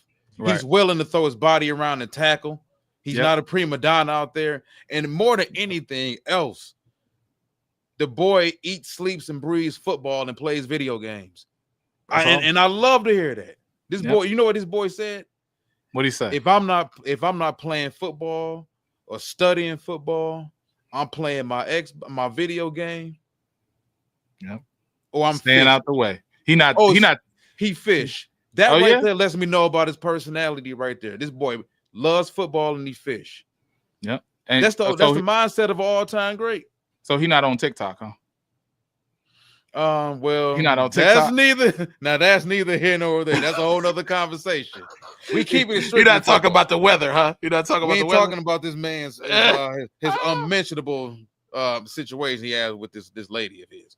But no, I just think that if he's out of the question. But Will Johnson could possibly disappoint in the 40. Yeah, I don't think he's gonna crack the 4.4s. Yeah. But for the Lions, what's funny is like I think I told this to you offline, but for the fans out there, for the Lions, they don't too much care about the 40 unless you're a wide receiver. But they care about the play speed. They care about the GPS trackers that's in everybody's jerseys. And that's how they was able to find St. Brown. And that's how they was able to, track down some guys who are slower, but the play speed in their jerseys, because everybody has GPS trackers in their jerseys to tell how fast they're going. For what's that called? Gen X or whatever that is. Yeah. What is that called? The next gen stats. Next gen stats. So when you see a player go 22 miles an hour, 24 miles an hour, and the game speed is there, and they're playing fast, that's what the Lions really prefer. Now they'll draft a dude who's a 4.3 guy, 4.2 guy, but they normally draft people who know how to use their speed. Like look at all the speedy people, Jahmyr Gibbs, because there was a lot of routes he was on at Georgia Tech as well as Alabama. Now that you mentioned it, you pretty right. You pretty right. Say that for the people again because they be saying I'm crazy. But like historically, when I think back at the corners that they've drafted, corners they've even signed to free agency, like Chris Houston was fast, but they didn't draft Chris Houston. Chris Houston got drafted by Atlanta and ended up here, and he was another guy that came over here and got cooked consistently. Yeah. So now that I think about it, J-Mo's like, aside from Calvin Johnson, yeah. But Calvin was he was a unicorn, though.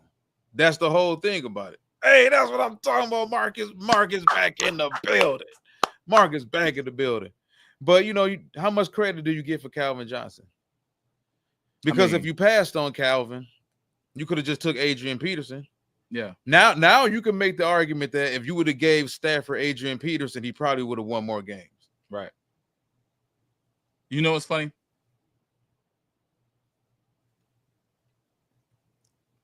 the last regime drafted a wide receiver after we were tired of wide receivers, and they got it right. When Calvin Johnson was drafted, I was like, no, not another one. I was so sick to my stomach. I didn't care about the 40. I didn't care about eliteness. But I was still young. I was still like, I was in high school. I was super happy, man, because I had been watching Calvin for 2 years at Georgia Tech. I'm like, man, when he get to the league, somebody gonna be in trouble. But after watching guys like, Calvin's career, and then you see Nate Burleson, and you see them trot out Durham, and you see them trot out Ebron, and you appreciate talent like that. So I'm not with this team. I don't want this talent wasted. Yeah, I get it. You know what I'm saying? Like these guys was like, Calvin Johnson's a legend, whether you like the money situation or not. He's a legend. He's in the facilities with Spillman and the lady. He's with the lady now. He cool. Everything good. Calvin's a legend, bro. And when people talk about us, they say we wasted talent. They don't talk about the Redskins like that. They don't talk about Seattle like that. They don't talk. So I don't want to hear we wasted Jahmyr Gibbs or we wasted Jared Goff or we wasted. I don't want to hear that. But we have to acquire more talent. And whether it's a metric of, eliteness or not elite or whatever, we have eliteness on this team, and we got to acquire a Super Bowl for this team. Because it's no use. Like St. Brown's not going to do podcasts for the rest of his life. He's not going to be the guy to, I'm just over here. I'm happy. I speak German too, guys. He's not going to be that, bro. Like Aleem McNeil is not going to wait for the chance to be, So when we talk about taking advantage of the window, it's not out of desperation. When we talk about Myles Garrett, it's not out of desperation. It's out of like, let's handle this business. Because his team is going to get older. His team is going to get changed, moving parts. Yeah, you're right. Y'all just seen it with the coaches. You're right. Things change. People leave. People go. Who's to check this out? This defensive coordinator. Calvin Shepard. Yeah, Calvin Shepard. I like Calvin Shepard. He's a great coordinator. You know what I'm ready to see? I'm ready to see his defense dominate in every category, him stop the run, stop the pass. I'm ready to see that. And guess what he's going to be up for? A head coaching job. And do you think he's going to wait for the window? You think he's going to wait when the Jacksonville Jaguars call? You think he's going to wait when the Dallas Cowboys call? You think he's going to when Miami calls because they're on the decline? Like, no, bro. No, bro. I'm at the point right now. A head coach with dreads? It's America, bro. He may cut it. He He may cut him. He might be out there with the little William Dent fro from Girlfriends or something.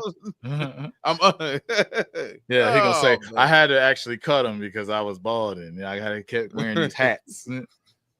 I want to see eliteness, man. And matter of fact, in free agency, this is what I want to see. And just to go back to this a little once over. In free agency, I don't want to see a boomer bust. I don't want to see an opportunistic corner come in here. Because what's going to happen is y'all going to drag in Paulson Adebo. What's going to happen is I'm seeing others podcasts are talking about Paulson Adebo because Paulson Adebo is a cornerback and he had this, and this, and it was amazing. And he got hurt and we can get him for cheap. When you get Paulson Adebo in here, it's going to be a problem. Okay. This is what I want to see. I want to see a cover corner in here. I want to see Shavarius Ward in here. I want to see a guy that I can trust. I want to see a person who's a difference maker. I want to see his coverage skills be great to elite. I want to see him identify or be ideally reliable against number one receivers. I want a strong combination of traits and technique. I want savvy against different types of receivers. This is the cornerstone to get you that next pillar. I do not want to see Paulson Adebo for $9 million a year for the next 5 years because that's what Brad will do. Brad is going to bring in Johnny Walker. He's going to bring in all these guys that don't matter. I want somebody that matters, bro. If you can find a real corner in the draft, who would you go for? because I know what they're going to sign Paulson Adebo for $9 million a year, $11 million a year. And when he gets cooked and when he has a bad play, because he's an opportunistic corner, he's going to have a lot of yards given up, a lot of touchdowns given up. Then he's going to get 5 picks, 6 picks, and everybody's going to say he's our guy. But he ain't no shutdown corner, bro. Like you said, Will Anderson. Oh no, Will Johnson. Will Johnson. That's a difference maker. Shavarius Ward is a difference maker. Like you said, Travis Hunter, probably the best athlete in the draft. He stay at home. He don't do nothing. He go fishing. We ain't gonna talk about his girlfriend. We ain't gonna talk about none of that. I just don't want him to be on TikTok talking about the weather. That's all. I want him to play the game. I get it, man. I think from what I've seen so far, yeah, I can agree with Marcus. No more injury-prone players. For what I've seen so far, I think there's more value at safety than there is at corner, depth-wise. Okay. Once you get past Travis Hunter, Will Johnson, we just go over this list. You got Will Johnson, Travis Hunter, Trey Amos, which I like Trey Amos. You know, Trey Amos has been really good and consistently steady the last 3 years. Yeah. 6'1", 190. And playing in the SEC, which is big for me too, because, you know, competition is a real big thing for me. Aside from the production and the athleticism and, you know, saying all those ratios and this and that stuff and athleticism. Yes, sir. Who do you play against? And I'm just biased towards SEC corners because SEC corners see the best athletes in the country. They see Texas boys. They see Florida boys. But you want them to play man, right? You want them to be in more zone. For me, I want my corners to be versatile. Now, I do want to play more man. But in this day and age in the NFL, you can't do exclusively neither one. You can't play man all the time because offensive coordinators will put together schemes to destroy man. You got to be able to mix zone in there. These offensive coordinators in this day and age are too smart to just trot out there cover 3 zone and think you're not going to have any variations of it. Right. I'm just going to run this nice cover 2 man, and this should work. No more project. Because the book says it should work this way. Like, it should work. It don't work that way at all, man. And but, you know, man coverage. I prefer my corners to have man coverage skills, man. Yeah, because it's funny. It's like I look at Zy Alexander. I don't know why I said his name differently. Zy Alexander. Every time he was in the game, he played 6 games this year. He was hurt, and he was hurt previous year. But Zy Alexander, when Zy Alexander's in the game, shut down. I'm talking about a 29 completion percent rating for the quarterback when he throws that way.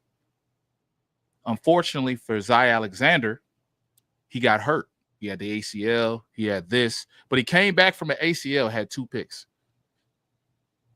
He's 6'2".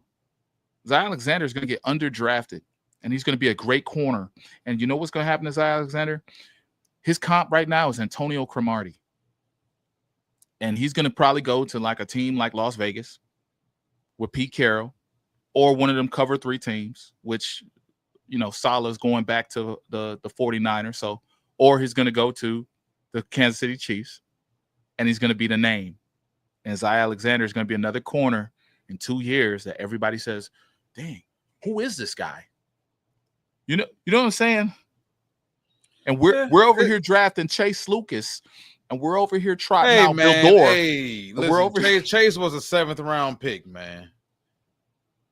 Don't kill a 7th round pick. No. We got the 2 best safeties in the league, 2 top 5 safeties, and we ranked 29th in the past. That's what I'm looking at.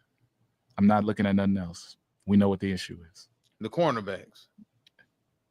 And look, y'all can say the lack injuries, of pass rush. The lack of pass rush. Because check this out. For me, if you draft a defensive tackle, I wouldn't be mad. If you go out there and get, it better be a 3 tech. It better not be a nose. It better not be no damn nose at 28. well, what you think about CJ West at 28? No, not at 28. Not at 28. No, just CJ West. No. CJ West in general.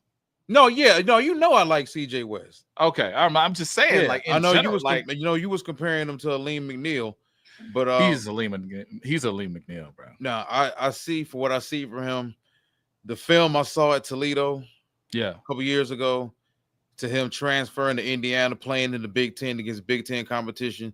Dude went out there and handled his business against Big Ten offensive linemen coming from Toledo, coming from the MAC.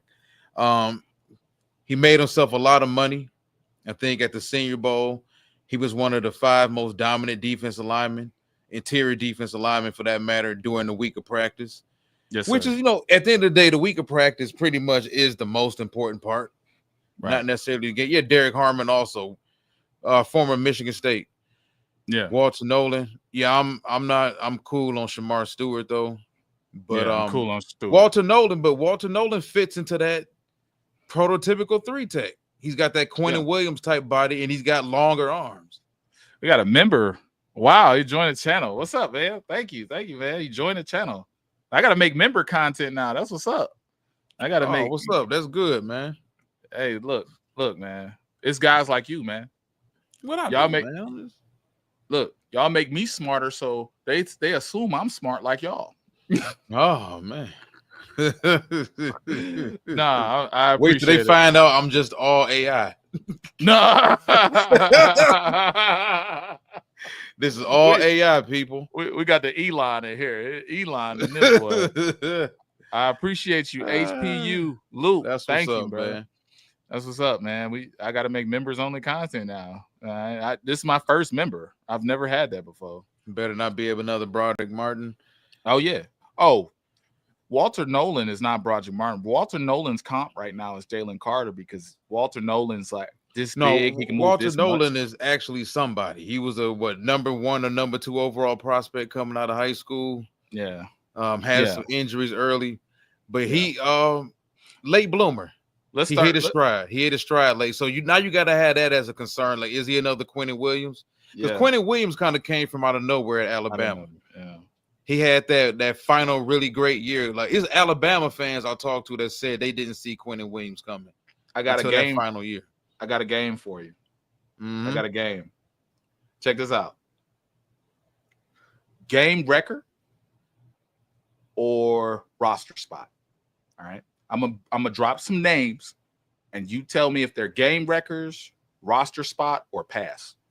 And I'm drop some names. I know you've been studying the draft. If there was a pass, it's cool. So Walter Nolan, potential game record. Okay. Let's go. Peebles out of Virginia Tech. No, Puigs, I think, is out of Virginia Tech. But what do you think about Peebles? Roster spot. Okay. What do you think about Norman Lott? Norman Lott, roster spot. Okay. Harmon, game record. And these are all 3 techs, am I understanding for me? Yep. All 3 techs. Derek Harmon is more of a supersized 3-tech. Can play some 2. Yeah. Play the 3. Right. Can play some 4-tech lineup. But yeah, he's a game record. Potential game record. I would not be mad at 28 if they go defensive tackle because the defensive tackle class is very good. As long as it's a difference maker and a playmaker, man. Like, I just don't want a big, just a big body in the middle of the defensive line that's just there. Right. Like, as much as I love nose tackles, I don't want a nose tackle for us. Right. We need somebody that can get out there and actually make a difference. Who would be willing to sacrifice bringing in elite talent? We got to pay a lot of people. Who's expendable to you? All these backups on free agency. Go ahead. You answer it first because I got the backup list right here. All these. Well, he want to know who's expendable. If we talking about contracts and who's going to ultimately be the odd man out was one of them safeties, and I don't think it's going to be Branch. Now we got the questions of how safe do you feel about Aiden Hutchinson coming back? Because there's always in the back of your mind of him not being the same anymore. Because things happen to players. Look, I'm just gonna say this. We've seen players get robbed of their careers. Yeah. Due to injuries. Because that man was trending to have like 17, 18 sacks before he got hurt. You can't get rid of all these guys. You want to know who's a free agent? What, this year or 2026? Just this year. No, I know. Oh, okay. Pretty much not too many. Nobody I'm sweating. Yeah, nobody you're sweating. Nobody I'm really sweating bringing back like that. I mean, I think Melifon will even know he's out. Yeah. And he's a prototype. Yeah. For me, he's a prototype of a safety of what I would like in my type of safety. Right. But you make up a valid point about, and I'm sorry I got distracted, but I seen this list of all these guys. It was terrible. It was Zeitler, Davis, Onzarike, Patrick, Melifonwu, Barnes, Skipper, Reynolds, Davenport, Kaminsky, Owasaka, Bill Dorr. This is like half your practice squad. That's what I think of them. But look. You're right about Aiden Hutchinson. These guys, you got to pay a lot of people, because you're gonna have to pay. You need Aleem McNeil to stay healthy, and you just paid him recently. You know what's funny? Aleem is locked up, and I don't know why, but it's cool. It's all right. Because when he's on the field, Aleem is a difference maker. But you know what it seems like the perception of him is? What? It seems like every 12 to 14 plays. What? He walking off holding something. It's an arm. It's an ankle. It's like, come on, bro. Every single game. I don't know if he practicing too hard. Is he lifting too hard? I don't know what it is, but we haven't had the greatest luck with defensive tackles. We've had a bunch of talented ass defensive tackles that just, for one reason or another, didn't work out. Like I said, Nick Fairley. Yeah. Nick Fairley to me was better than Ndamukong Suh. He was overall better than Suh. And when he was on, he was on. But he couldn't stop eating. And then he ended up having health issues too. Sean Rogers was dominant as hell. He had health issues. Suh was a maniac. Yeah. They didn't want to be here. I'm going to add something to this. I'm going to add an overlay for stats for the defensive tackle position, because the defensive tackles, I'm going to add an overlay.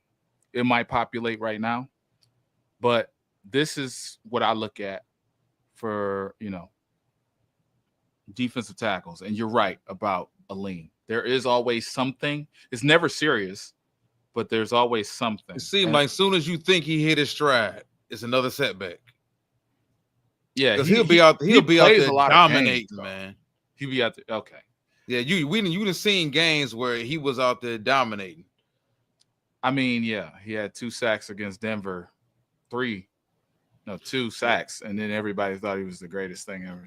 Well, I mean, I think that's because we're in a society that makes everything about sacks. I like sacks. I like pressures. Pause. When I cared about pressure. Wait, whoa. Pause.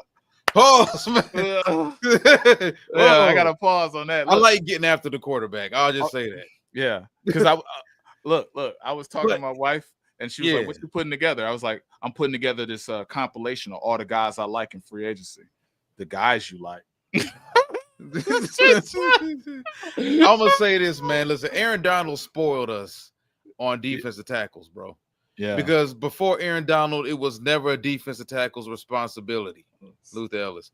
It was never a defensive tackle's responsibility or expectation for him to get 12, 13, 14 sacks. Right. But people started seeing that from Aaron Donald on the interior, and they started thinking that's what every D tackle's supposed to do.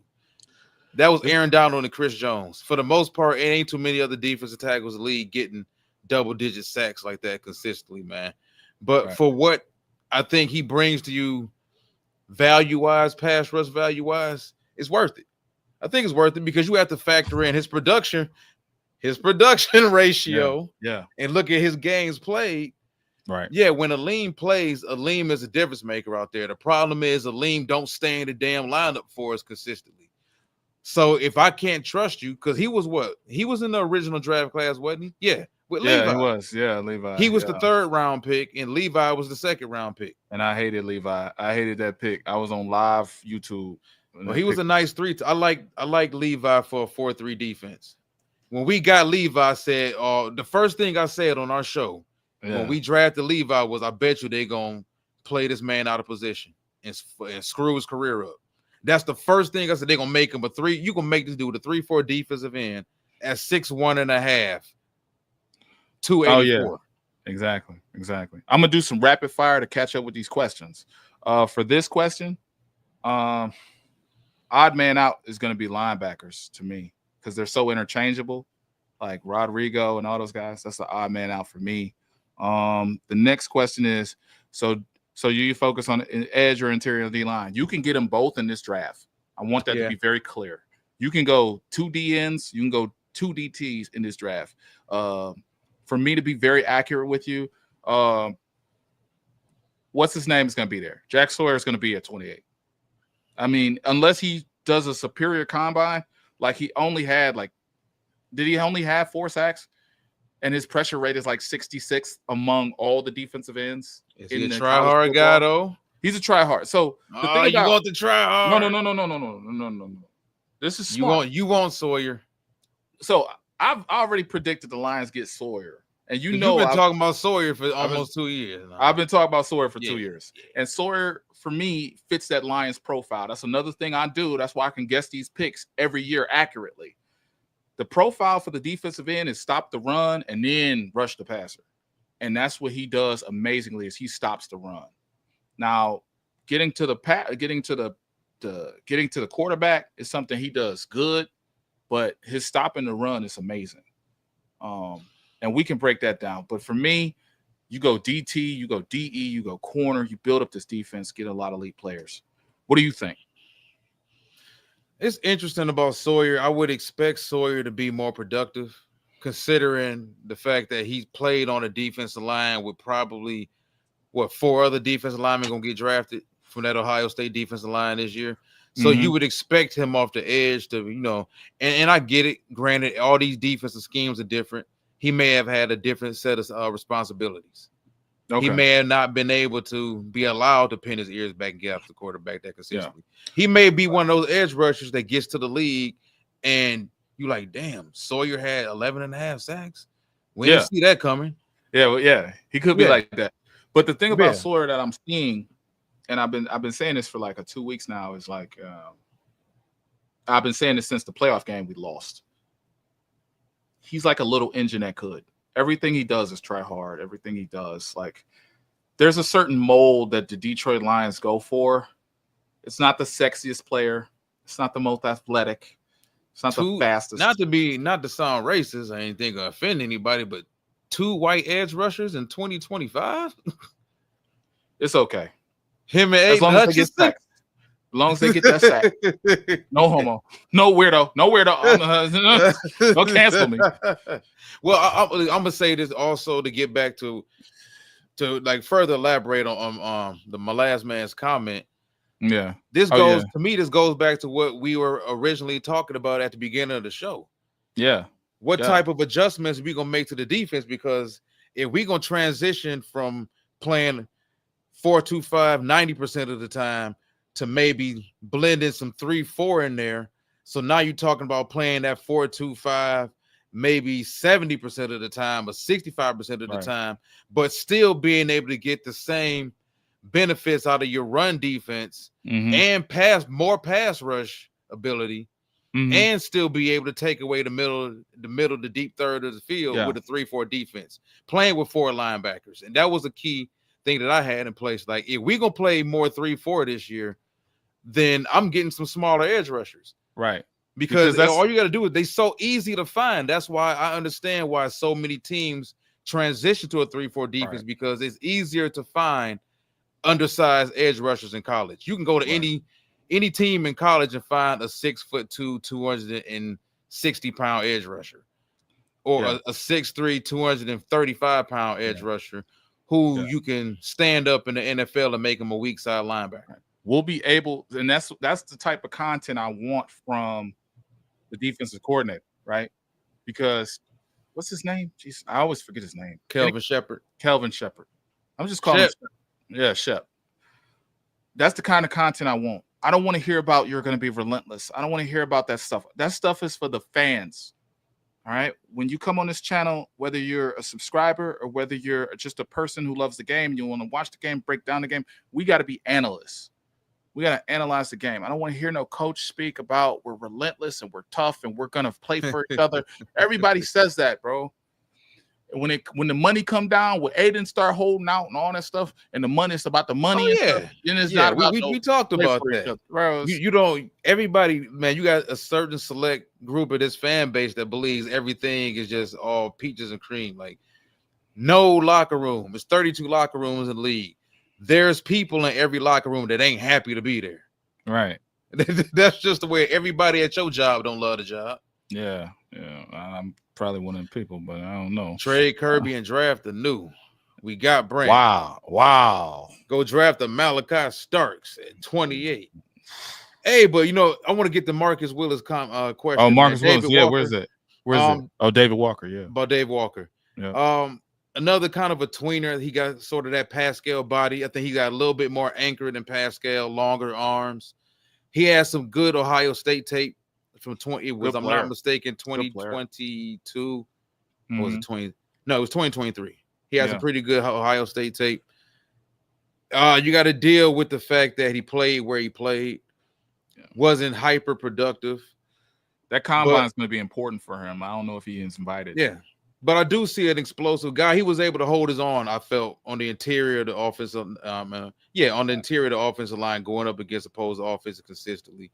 Mm-hmm. But for guys like him, coming from programs he come from, right, the first thing they want to see is either hyper production or they want to see big time pass rush upside. Right. Because that's another thing. Is like I love about Holmes. Holmes can navigate the draft, and if this guy creeps into the first round or creeps into the second round, I know he's willing to trade up, and then he doubles up at defensive end because he's willing to do that every draft, whether he's trading back or forth. And that's what I really like about Holmes. I don't think I give him enough credit. His ability to navigate that draft and get guys at certain values is so like key. So we could go 2 defensive ends, but if we do that in the draft, we need to be able to say, I'm put this overlay up that we're getting defensive tackles in free agency because you got to replace some of these dudes. And this is the metrics and the stuff I use. And it's over us, but we can talk. Damn, that's a nice graphic, man. Yeah, thank you. Hey, look, man. Whoa, wait a minute. You literally made all this on Canva, or you had a template and you inserted it? I made all this. So that this man took the time to do all this. Yeah. It's funny. I'm not editing like that no more. I'm just doing these live streams, and you got more time to make snazzy graphics. Yeah, snazzy graphics and everything. Tape Don't Lie was, oh my God, that took up my life. Yeah, we're gonna still do plenty of that too. We're gonna still do that. Yeah, we got to. Matter of fact, the college tape starts this week. The college tape starts this week, baby. The college tape starts this week. So we're gonna put out, I got y'all. So if we look at this graphic, I've broken down, and this was something I had to look up and find and stuff. And so some of this ain't me, some of this some other people, but all of it graphic wise is me anyway. We look at the performance in the run play, in the run stopping. We look at the performance in the pass rush win rate. So below, I have defensive pass rushers, all the free agents. On the top, I have the defensive tackles, right? And I have their run grade, their pass rush grades, and everything. Levi Onwuzurike, on average, comes up as an average player in the free agency. He comes up as like a most balanced defensive tackle. Mm-hmm. Because his win rate is 12.5, and that's including the playoff game, because it was 12%. It was 11.9 for a long time, but he got a 0.5 because of the playoff game that we lost. And then just to make sure we know we lost to the Redskins, right? Never mind. Anyway, but the guy who comes up the most is Calais Campbell, which he's like 40 years old. I'm not even looking at that. But in the defensive tackles, Milton comes down in the run defense. He's at the bottom of run defense. But guess who's at the top with the pass rush win rate? Milton Williams. So if you look at the right quadrant, the far right on the top, I should have made this a little better. I should have colored it. But if you look at the right quadrant, Milton Williams, 17.7 pass rush win rate. And then you see the pressures. You see, You know, this guy has how many pressures?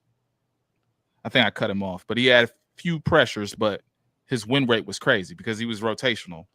Osa Oduzola, 60 pressures, another 15.1 pass rush win rate. You got to bring these type of guys in. These type of guys matter, right?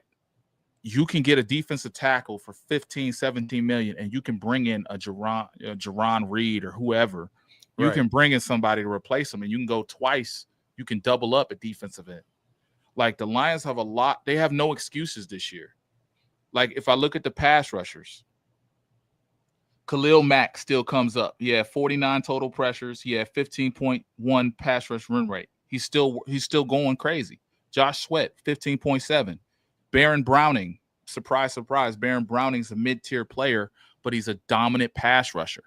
And when we start looking at this data and we start looking at pass rushers and we start saying, how often are you winning? Because Azeez Ojari, he's at the bottom. He's not getting on the field. He's not winning. So if we start looking at guys who are winning and we start using the data and the analytics to highlight guys and we start bringing in the film, there's no reason, rhyme or reason that the Lions should fail in this free agency. You have the money is going up. You have everything you need. So what you're saying is you don't want to see Brad Holmes or Dan Campbell stand up in front of the media at a presser a month from now and getting grilled by the Detroit Free Press about why they haven't signed any free agents yet and why this happened. And then you hear Dan Campbell, you hear Brad Holmes utter those words. Well, we really like our guys. That's one of his favorite phrases, right? Yeah. We really like what we have in our locker room. I want to tell you something. Pat O'Connor is a free agent. He's not on that list. There's no possible way. Look, the guys you got are not on the win rate list. They're not winning. They're not beating it. But they're right on the cusp. Listen, man, I don't want to hear it neither. I'm you already know how I think, man. Pat O'Connor. Football, I think very aggressive with football. Yeah. I think that if you're not playing downhill, if you're not aiming to stop the run first, if you don't grow with the times. Right. Now, granted, I said exactly the type of defensive ends I like, but even the defensive ends I like, and I'm going to comment on Darius Alexander in a second, but even the type of the defensive ends I like, they're still pass rushers. And even though they're supersized defensive ends, I still want smaller athletic linebackers behind them. That's because fact. I still understand you must be able to, at this point in time in the NFL, 11 on 11 as a defense, you have to be able to have 11 guys on the field that puts you in a position to be able to stop the pass as well to run consistently. Look, everybody in the chat, I want y'all to look.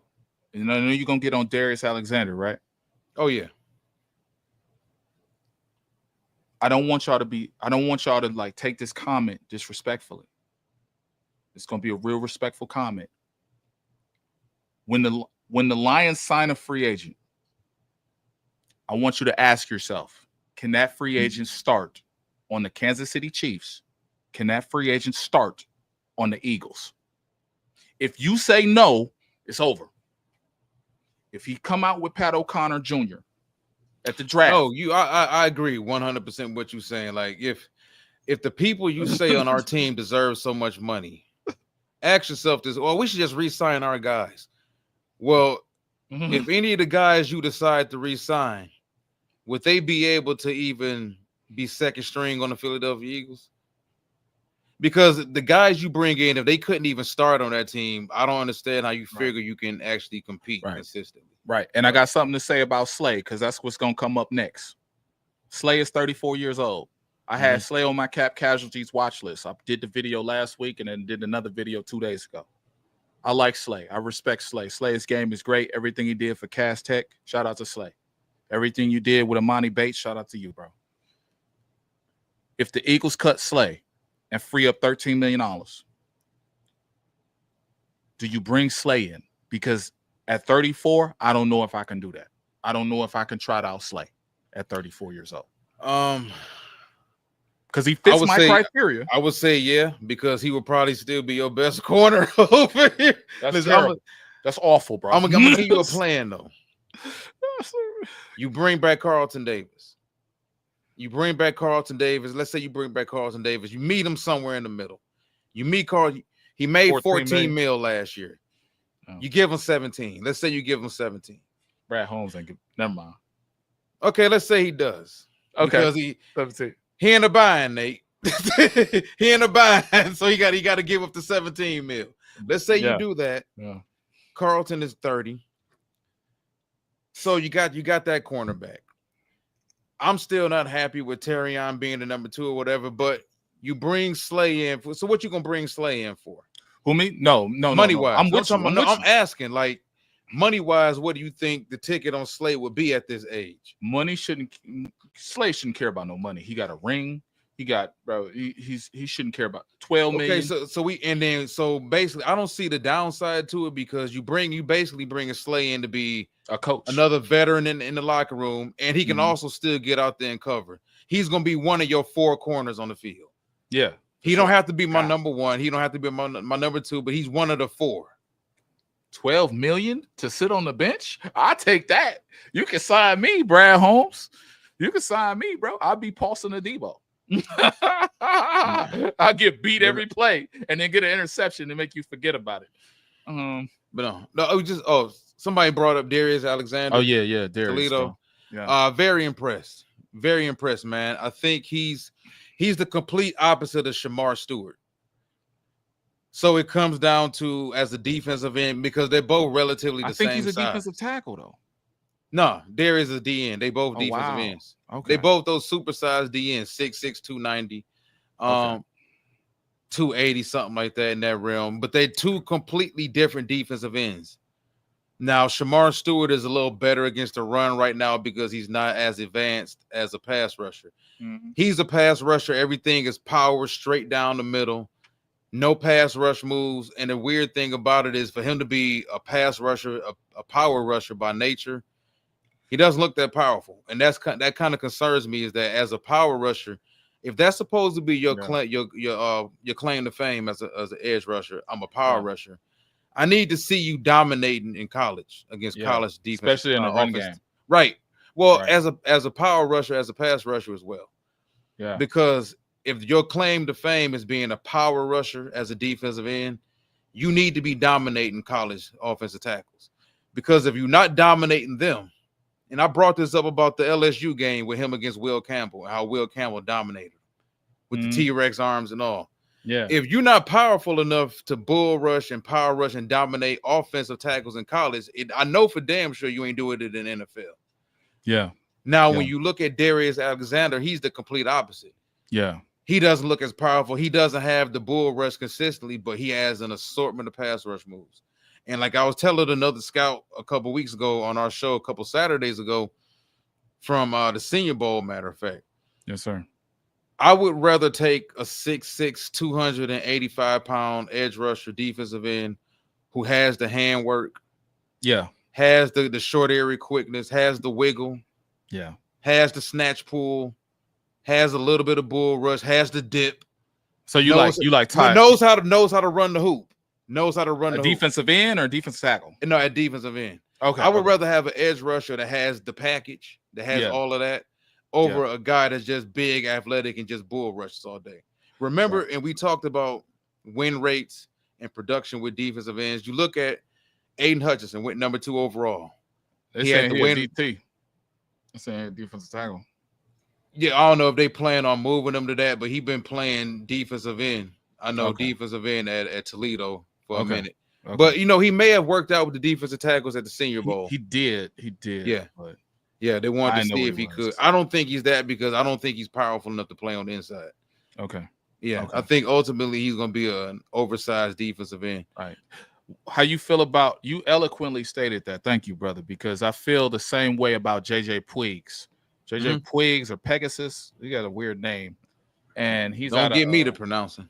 Yeah, he's I forget what college he's from. He's from Ole Miss. It looks like he has a lot of finesse. He's 310. and he has a lot of finesse in his game. They got him as a defensive end, and he does all these pass rush moves, but he doesn't have that physicality in his game.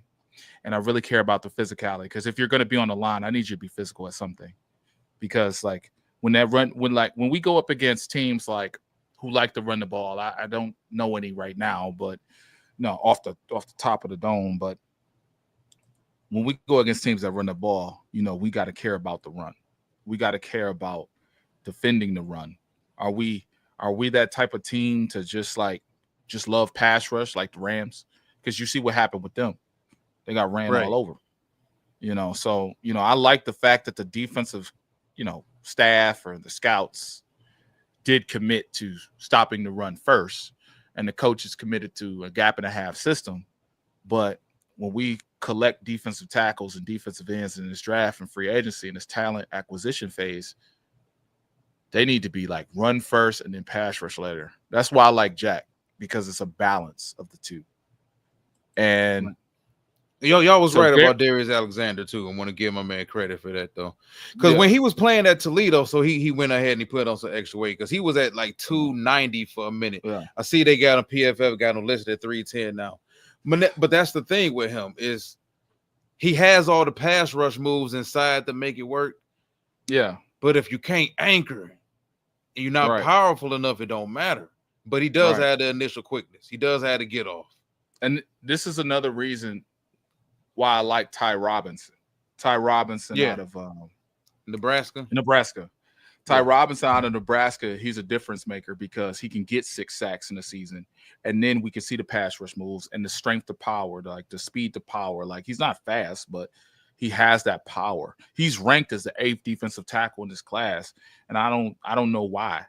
I don't see a reasonable, like, even if you looked at just energy, effort, team captain, all that stuff, like, you take that away, you just look at raw stats, and you look at, like, you don't even look at Rule, his coach praising him up like he's a 6-year senior, like he's 24 years old. Like, you take away all the praise he gets, all the accolades, the second all Big Ten. You take away all that.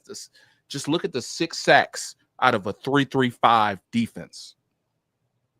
Like, we're talking about a guy who's playing 3 down linemen, and they're creating pressure, whether it be on Colorado, whether it be on Indiana, whether it be anybody, Penn State, and they're doing this out the Big Ten. And this is a guy with Ty Robinson that I like in the later rounds. I like him if we try to get a 4th round pick to take a flyer on him, because he's 6'6", 310.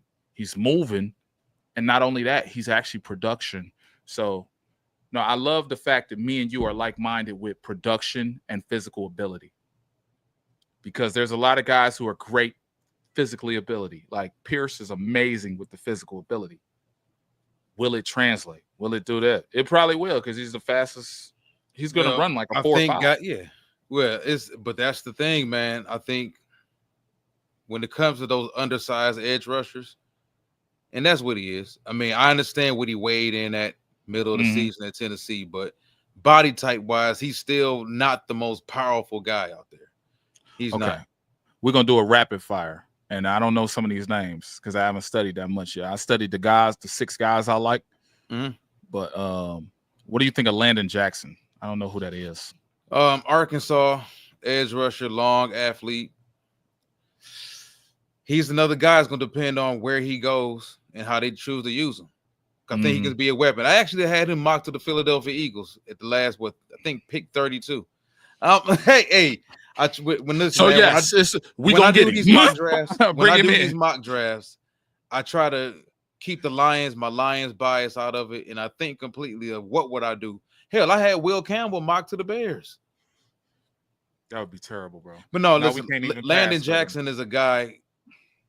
It's a different type of body type you don't see. He got like a basketball type body. If I'm not mistaken, landed about 6'6" and a half, 6'7", long arms, kind of a straight up and down build type of body.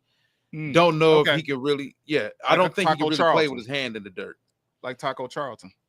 Taco, I felt, had a little bit definition type of a body to himself.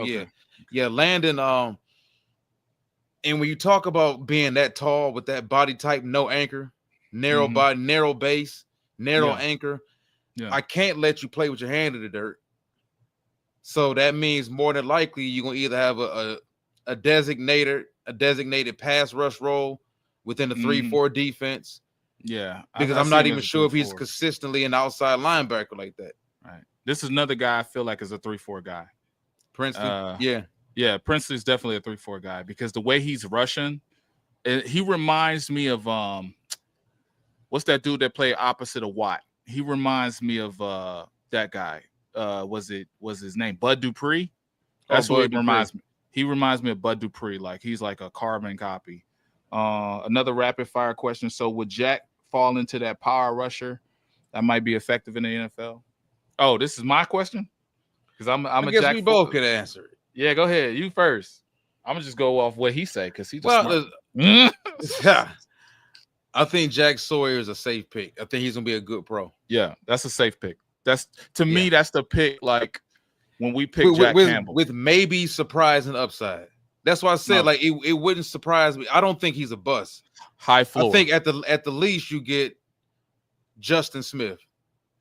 I don't know if people remember Justin Smith. The San Francisco 49ers drafted him, top 5 pick. University of Missouri. He was, I think, their all-time sack leader or something like that. But once he got to the league, to the Cincinnati Bengals, it didn't translate. Oh wow. Sawyer's not this way though. It wouldn't surprise me if Sawyer got to the league within the right defense, with the right type of responsibilities, and he became a 10, 11 sack guy. And that's the thing. Every defensive end or every edge rusher doesn't have to be a 15, 16 sack guy. Oh yeah. Not at 28, not to me.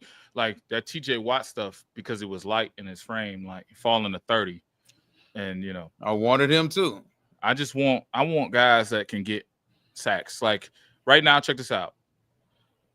Can you get 8 sacks? Aiden's gonna have like 23, but can you get 8? Okay. If you can get 8, can you get 50 pressures? Like Levi Enrique has 47 pressures. Levi Enrique has back issues, injury prone, all this stuff. Didn't play for 2 years, 3.5. Now 45 pressures, about to get $15 million. Can you make yourself $15 million? That's what I asked for myself, like for Jack. So I think Jack can do it. They got a question about this guy. I don't know who this is. Man, that man been in college forever, bro. Yeah. Ashton could have came out like 2 drafts ago. You talking about? I think he's a grad. No, he's a grad senior now. If I'm not mistaken. No, seriously, like this dude should have been coming out like 2 years ago. The Louisville tape was good at that point in time. Long arm, undersized edge rusher. When it comes to like these super seniors, these grad seniors, I don't know what kind of category really to put him in because he's not going to be a first round pick. That's for damn sure. We know the first round picks are reserved for guys with super high upside and production and young guys. You got to be like, they don't take too many seniors in the first round unless they offensive guards or something like that, centers. Yeah, for that. And matter. I'm good with a guard in the second round. I think someone asked that question. I'm good with that. Yeah, but I mean, I think there's probably a 3rd round grade on Ashton right now. Yeah, because a couple years ago he was getting some first round talk. But for whatever reason, could be NIL deals, whatever it may be, he stuck around in college a little bit longer. But if you're talking about somebody at 28 or at 60, no. Now, if we get, we got the compensatory pick in the 3rd, depending on what you did at 28, or what you did at 60, is Ashton is there in the 3rd round with a compensatory maybe, but that's all based upon who else is still on the board too. I got this team picking a wide receiver too. And one of those rounds, I ain't mad at it. I don't even like it because they might pick a Isaiah Bond. They might pick a Speed. Whoever. Yeah, they might pick somebody guy that golf won't throw to. Yeah. You got Isaiah Bond and Jameson Williams out there. It still ain't. Leave that man alone. All right, I'm gonna give you 2 more questions, and then I don't even know who this is. Yeah, well, I've seen him. I've seen his name pop up, and I've seen him. I have. I don't know anything about him yet, though. But I'm gonna once I do this video and get done with this, I'm gonna do the free agency video, which I owed y'all, but we actually had to help my mother-in-law clean her house because she in the hospital. So we cleaned her house for her. And yeah, so I'm gonna do the free agency video today, and it's gonna come out tomorrow. But you got Walter Nolan, who we talked about. We love Walter Nolan. Walter Nolan's a dog. Grizzly Bear. Jalen Carter for me. What's he for you? More of a Quentin Williams body type. I think he's a really good athlete. TJ Sanders of South Carolina. I'm not comparing him to Jalen Carter, but I think if you're talking about body type, even though TJ Sanders of South Carolina, he's 6'4", 290, 6'4", 295. Oh, okay. I'm going to be a little more athletic. Yeah, I'm going to be interested. We're one of the better, one of the more athletic defensive tackles on the interior in this class, period. I'm going to be interested to see what he weighs in at the combine. Because we got to remember all these weights that we see right now, that's through the middle of the season, bro. TJ Sanders might show up and be 6'4", 310 and be the same type of athlete. And next thing you know, he's a possibility at 28. I done signed myself up for defensive tackle videos and cornerback videos and linebacker video. And well, dealing with me, you can do a lot of defensive tackle videos, man.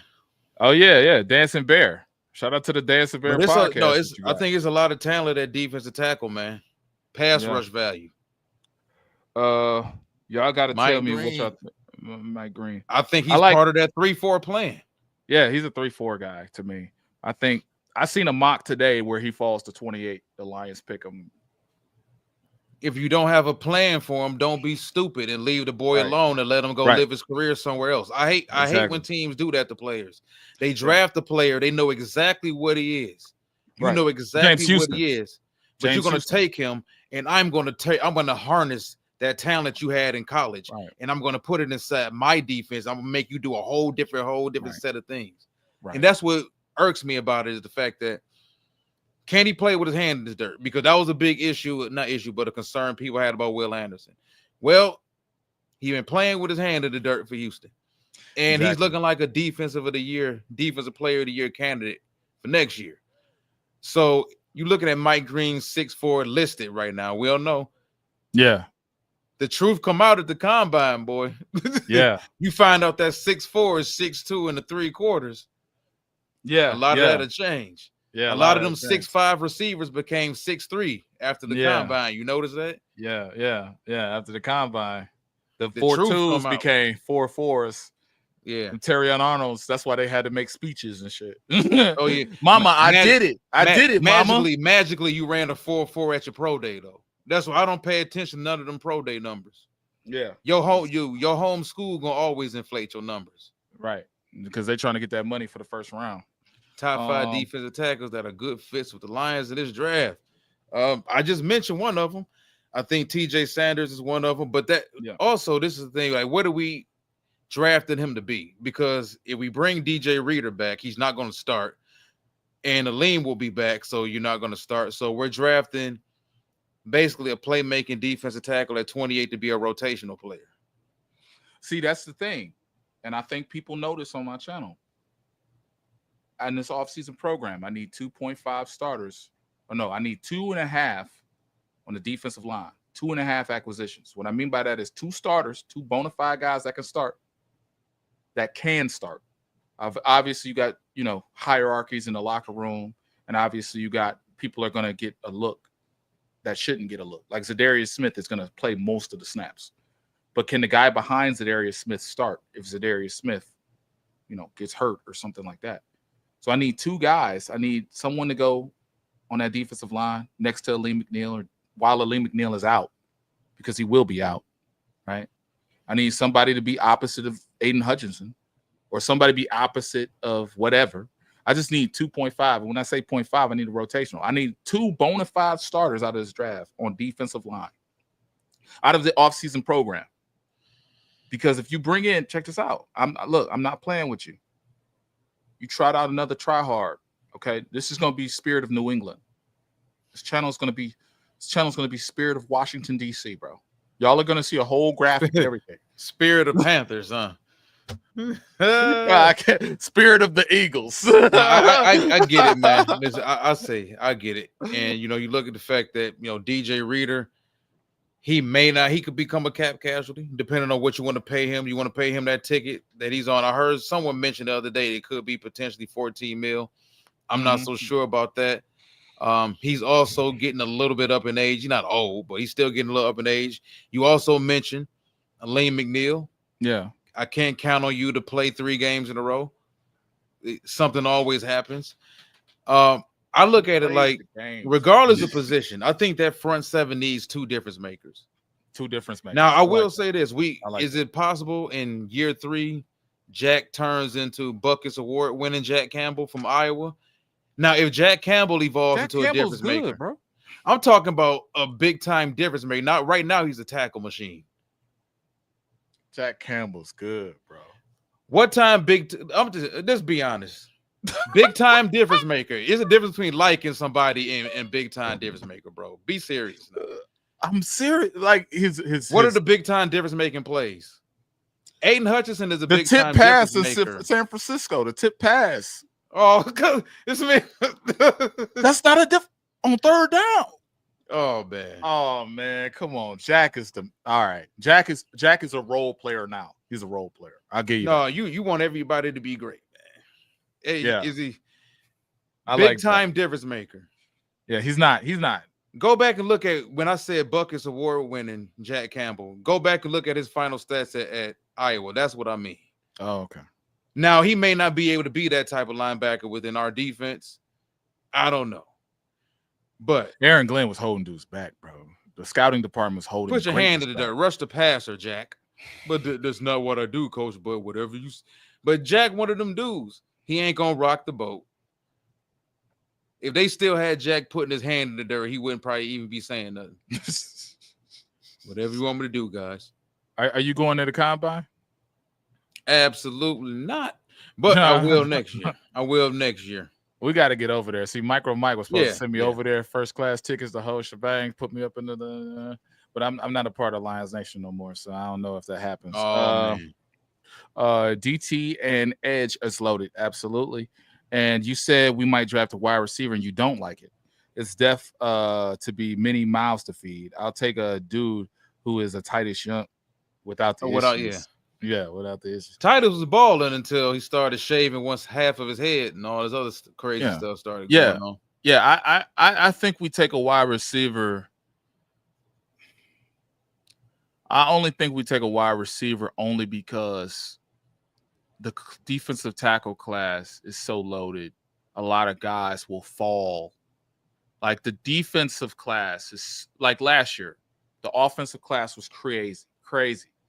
And we ended up getting Arnold, who was the 11th best player, supposedly, in the draft. But the offensive talent was so crazy, guys start falling. Like Quinyon Mitchell, one of the best corners in the league now, drafted at 22. So I feel like the Lions are going to see like a Luther Burden, maybe, fall to this pick 60. And they're going to be like, hey, what about Luther? What can we do with him? And I just feel like those conversations happen like that. And like you see these guys fall, and you see it like, Ted McMillan. I seen a mock where he's not even in the first round. It's crazy. So that's what I see. And I'm not mad at it. I just feel like they're going to take a wide receiver earlier than they should, and then they're going to get an Amon-Ra St. Brown clone, or they're going to get a J-Mo clone. And then we have to ask ourselves, like, is J-Mo getting a contract? Is J-Mo doing everything he can? I think they take a wide receiver simply because they need some younger, more explosive legs and talent in that room. Mm-hmm. As much as we love St. Brown, we all know exactly the type of wide receiver St. Brown is. He's not a Jamar Chase. He's not a Tyreek Hill. He's not a big-time explosive weapon like that. That's not what he is. No. J-Mo has the speed to be that type of player. But at the end of the day, will J-Mo ever be like a pure number 2 wide receiver or number 1 dependable that, that way? We really don't know. Khalif Raymond is a gadget player. I don't even really consider Khalif, when we talk about the wide receiver room, bro. But he is. That's how they use him. He's actually a receiver, bro. Yeah, but with how he's used with us, he's used like a clown, bro. He's used as a gadget player. Tim Patrick is 6'5", and I get it. Everybody loves Tim Patrick, but I do think we can use some more talent in that room. I think a guy like Tez Johnson from Oregon. Tez Johnson could have been a first-round pick. Had some issues this season, a few injuries. So I know people go to PFF and they look up these grades and everything. He didn't have too high of a grade this past season, but the past couple seasons, he was pretty good. Now, the thing about him, very, very light. Yeah. Very, very light. He's fast. But if you're talking about somebody that can take the top off the defense, somebody that can take a quick slant 70 yards, somebody that can be man, why you doing all that? What man? You know what's funny? Man? You know what's funny? They're gonna draft a wide receiver too early. And like second round?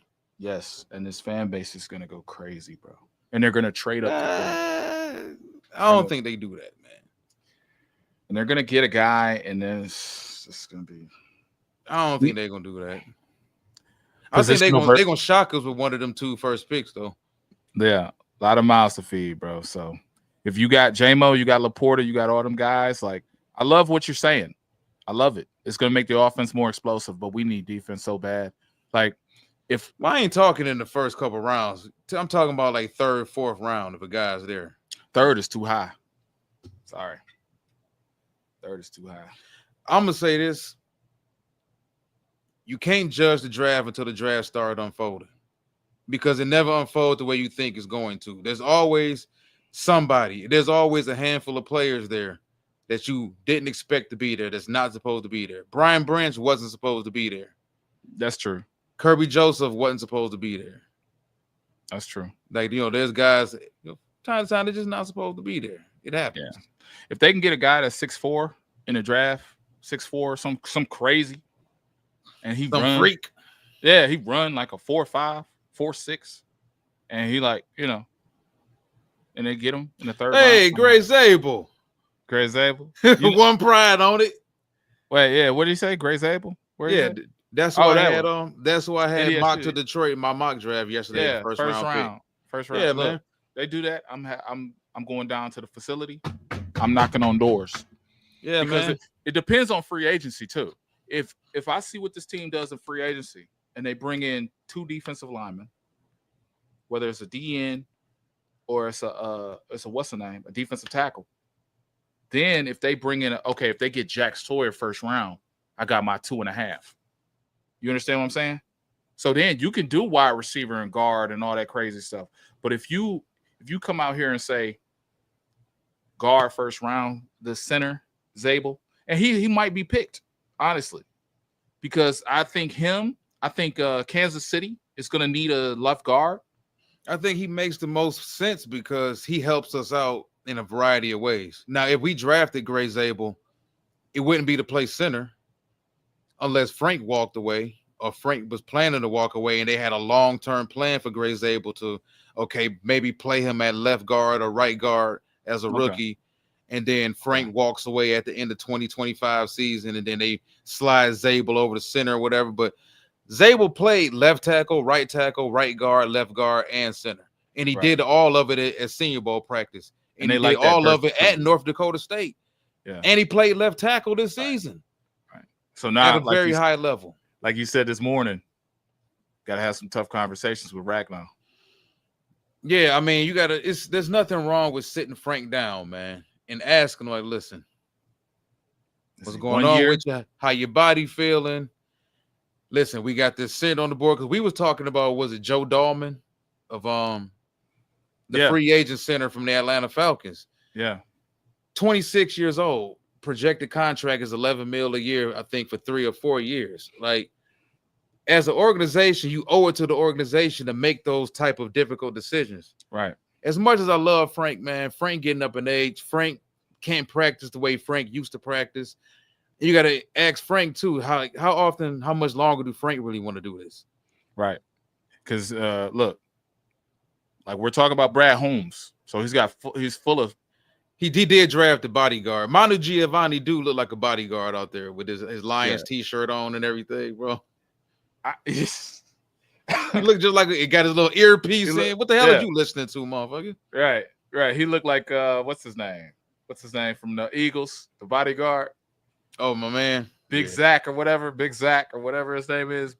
Big Zach Mariani. I'm gonna end it here, but look, we're gonna put out draft content starting this week, and we're gonna get into it. And I hope y'all watch it. If y'all watch it, it's cool. If y'all don't watch it, y'all can catch up later. Besides, if we draft somebody and I pick them right, y'all have to watch it because then I'm gonna only have stuff on them. But I'm only doing key positions. I'm not doing no quarterbacks or nothing like that. I ain't got no time for that. I'm only doing key positions. This team need help. If you get Zabel, that's cool because now you have a line for the future. You have Sewell for the next 10 years. He's 25. He turns 25 this year. You got Mahogany, who will play 75 snaps. Great player. Well, from what we've seen in that small sample size. Then you get a Zabel. You might move him to right tackle.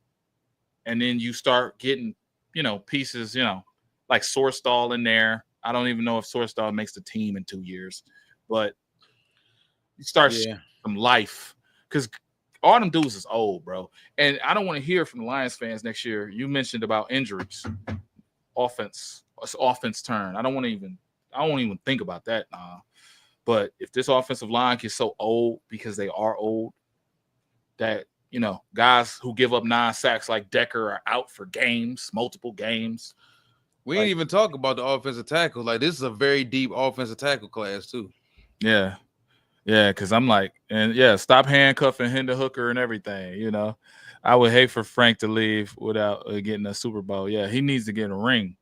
So I'm gonna end it here, bro. It's been a great thing. It's been a great show. I mean, talking to you makes me smarter. Being a friend of yours or being a colleague makes me better. And I want you to plug your channel. And thank you. And I want you to plug your channel. I want you to show these people where they can find you. Detroit Lions Avenue. We had 31 plus 29 in the chat the whole time. We even got up there to 40. We start putting up stuff like Micro Mike and stuff where it's 100 people in the chat. We definitely got to shout you out. So tell them who you are and where they can find you. At Lions_80, at Lions Avenue _80. Lions Avenue, go right over on YouTube, type in Lions Avenue. It'll pop right up. I appreciate everybody for joining in to this man's show tonight. I appreciate him for having me on. It's always fun. We have these. We ain't never went this damn long. 2 hours and 33 minutes. It's a long show, but it gets that way when you're actually thinking about the team. You're not concerned about what's Brad Holmes' favorite cookie, chocolate chip or oatmeal. Right. We're not talking about eating watermelons either. And like what is Benedict Johnson? What is he up to? Right. Like we're not into this stuff. We actually care about making the team better. So we just did a Woodward Sports show for the time. We did a Woodward Sports show and we gave you actual content. So I appreciate everybody tuning in. And like Walt said, you guys are thinking people. You guys like from Broke with Wealth, from One Pride 40, Marcus Willis. What's my man who was saying a lot in the chat? My man was saying a lot. Braden Dennis, like my Facebook people. Shout out to y'all. Everybody on YouTube.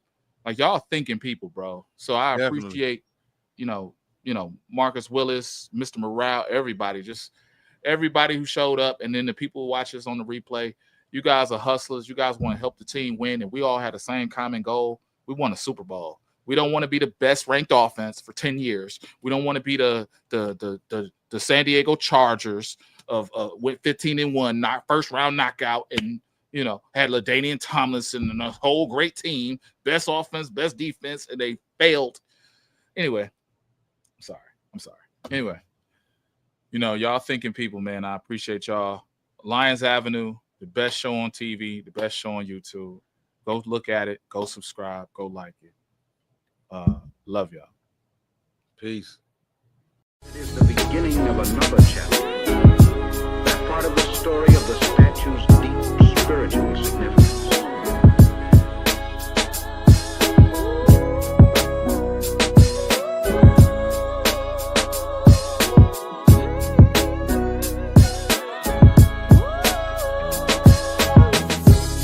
The spirit of Detroit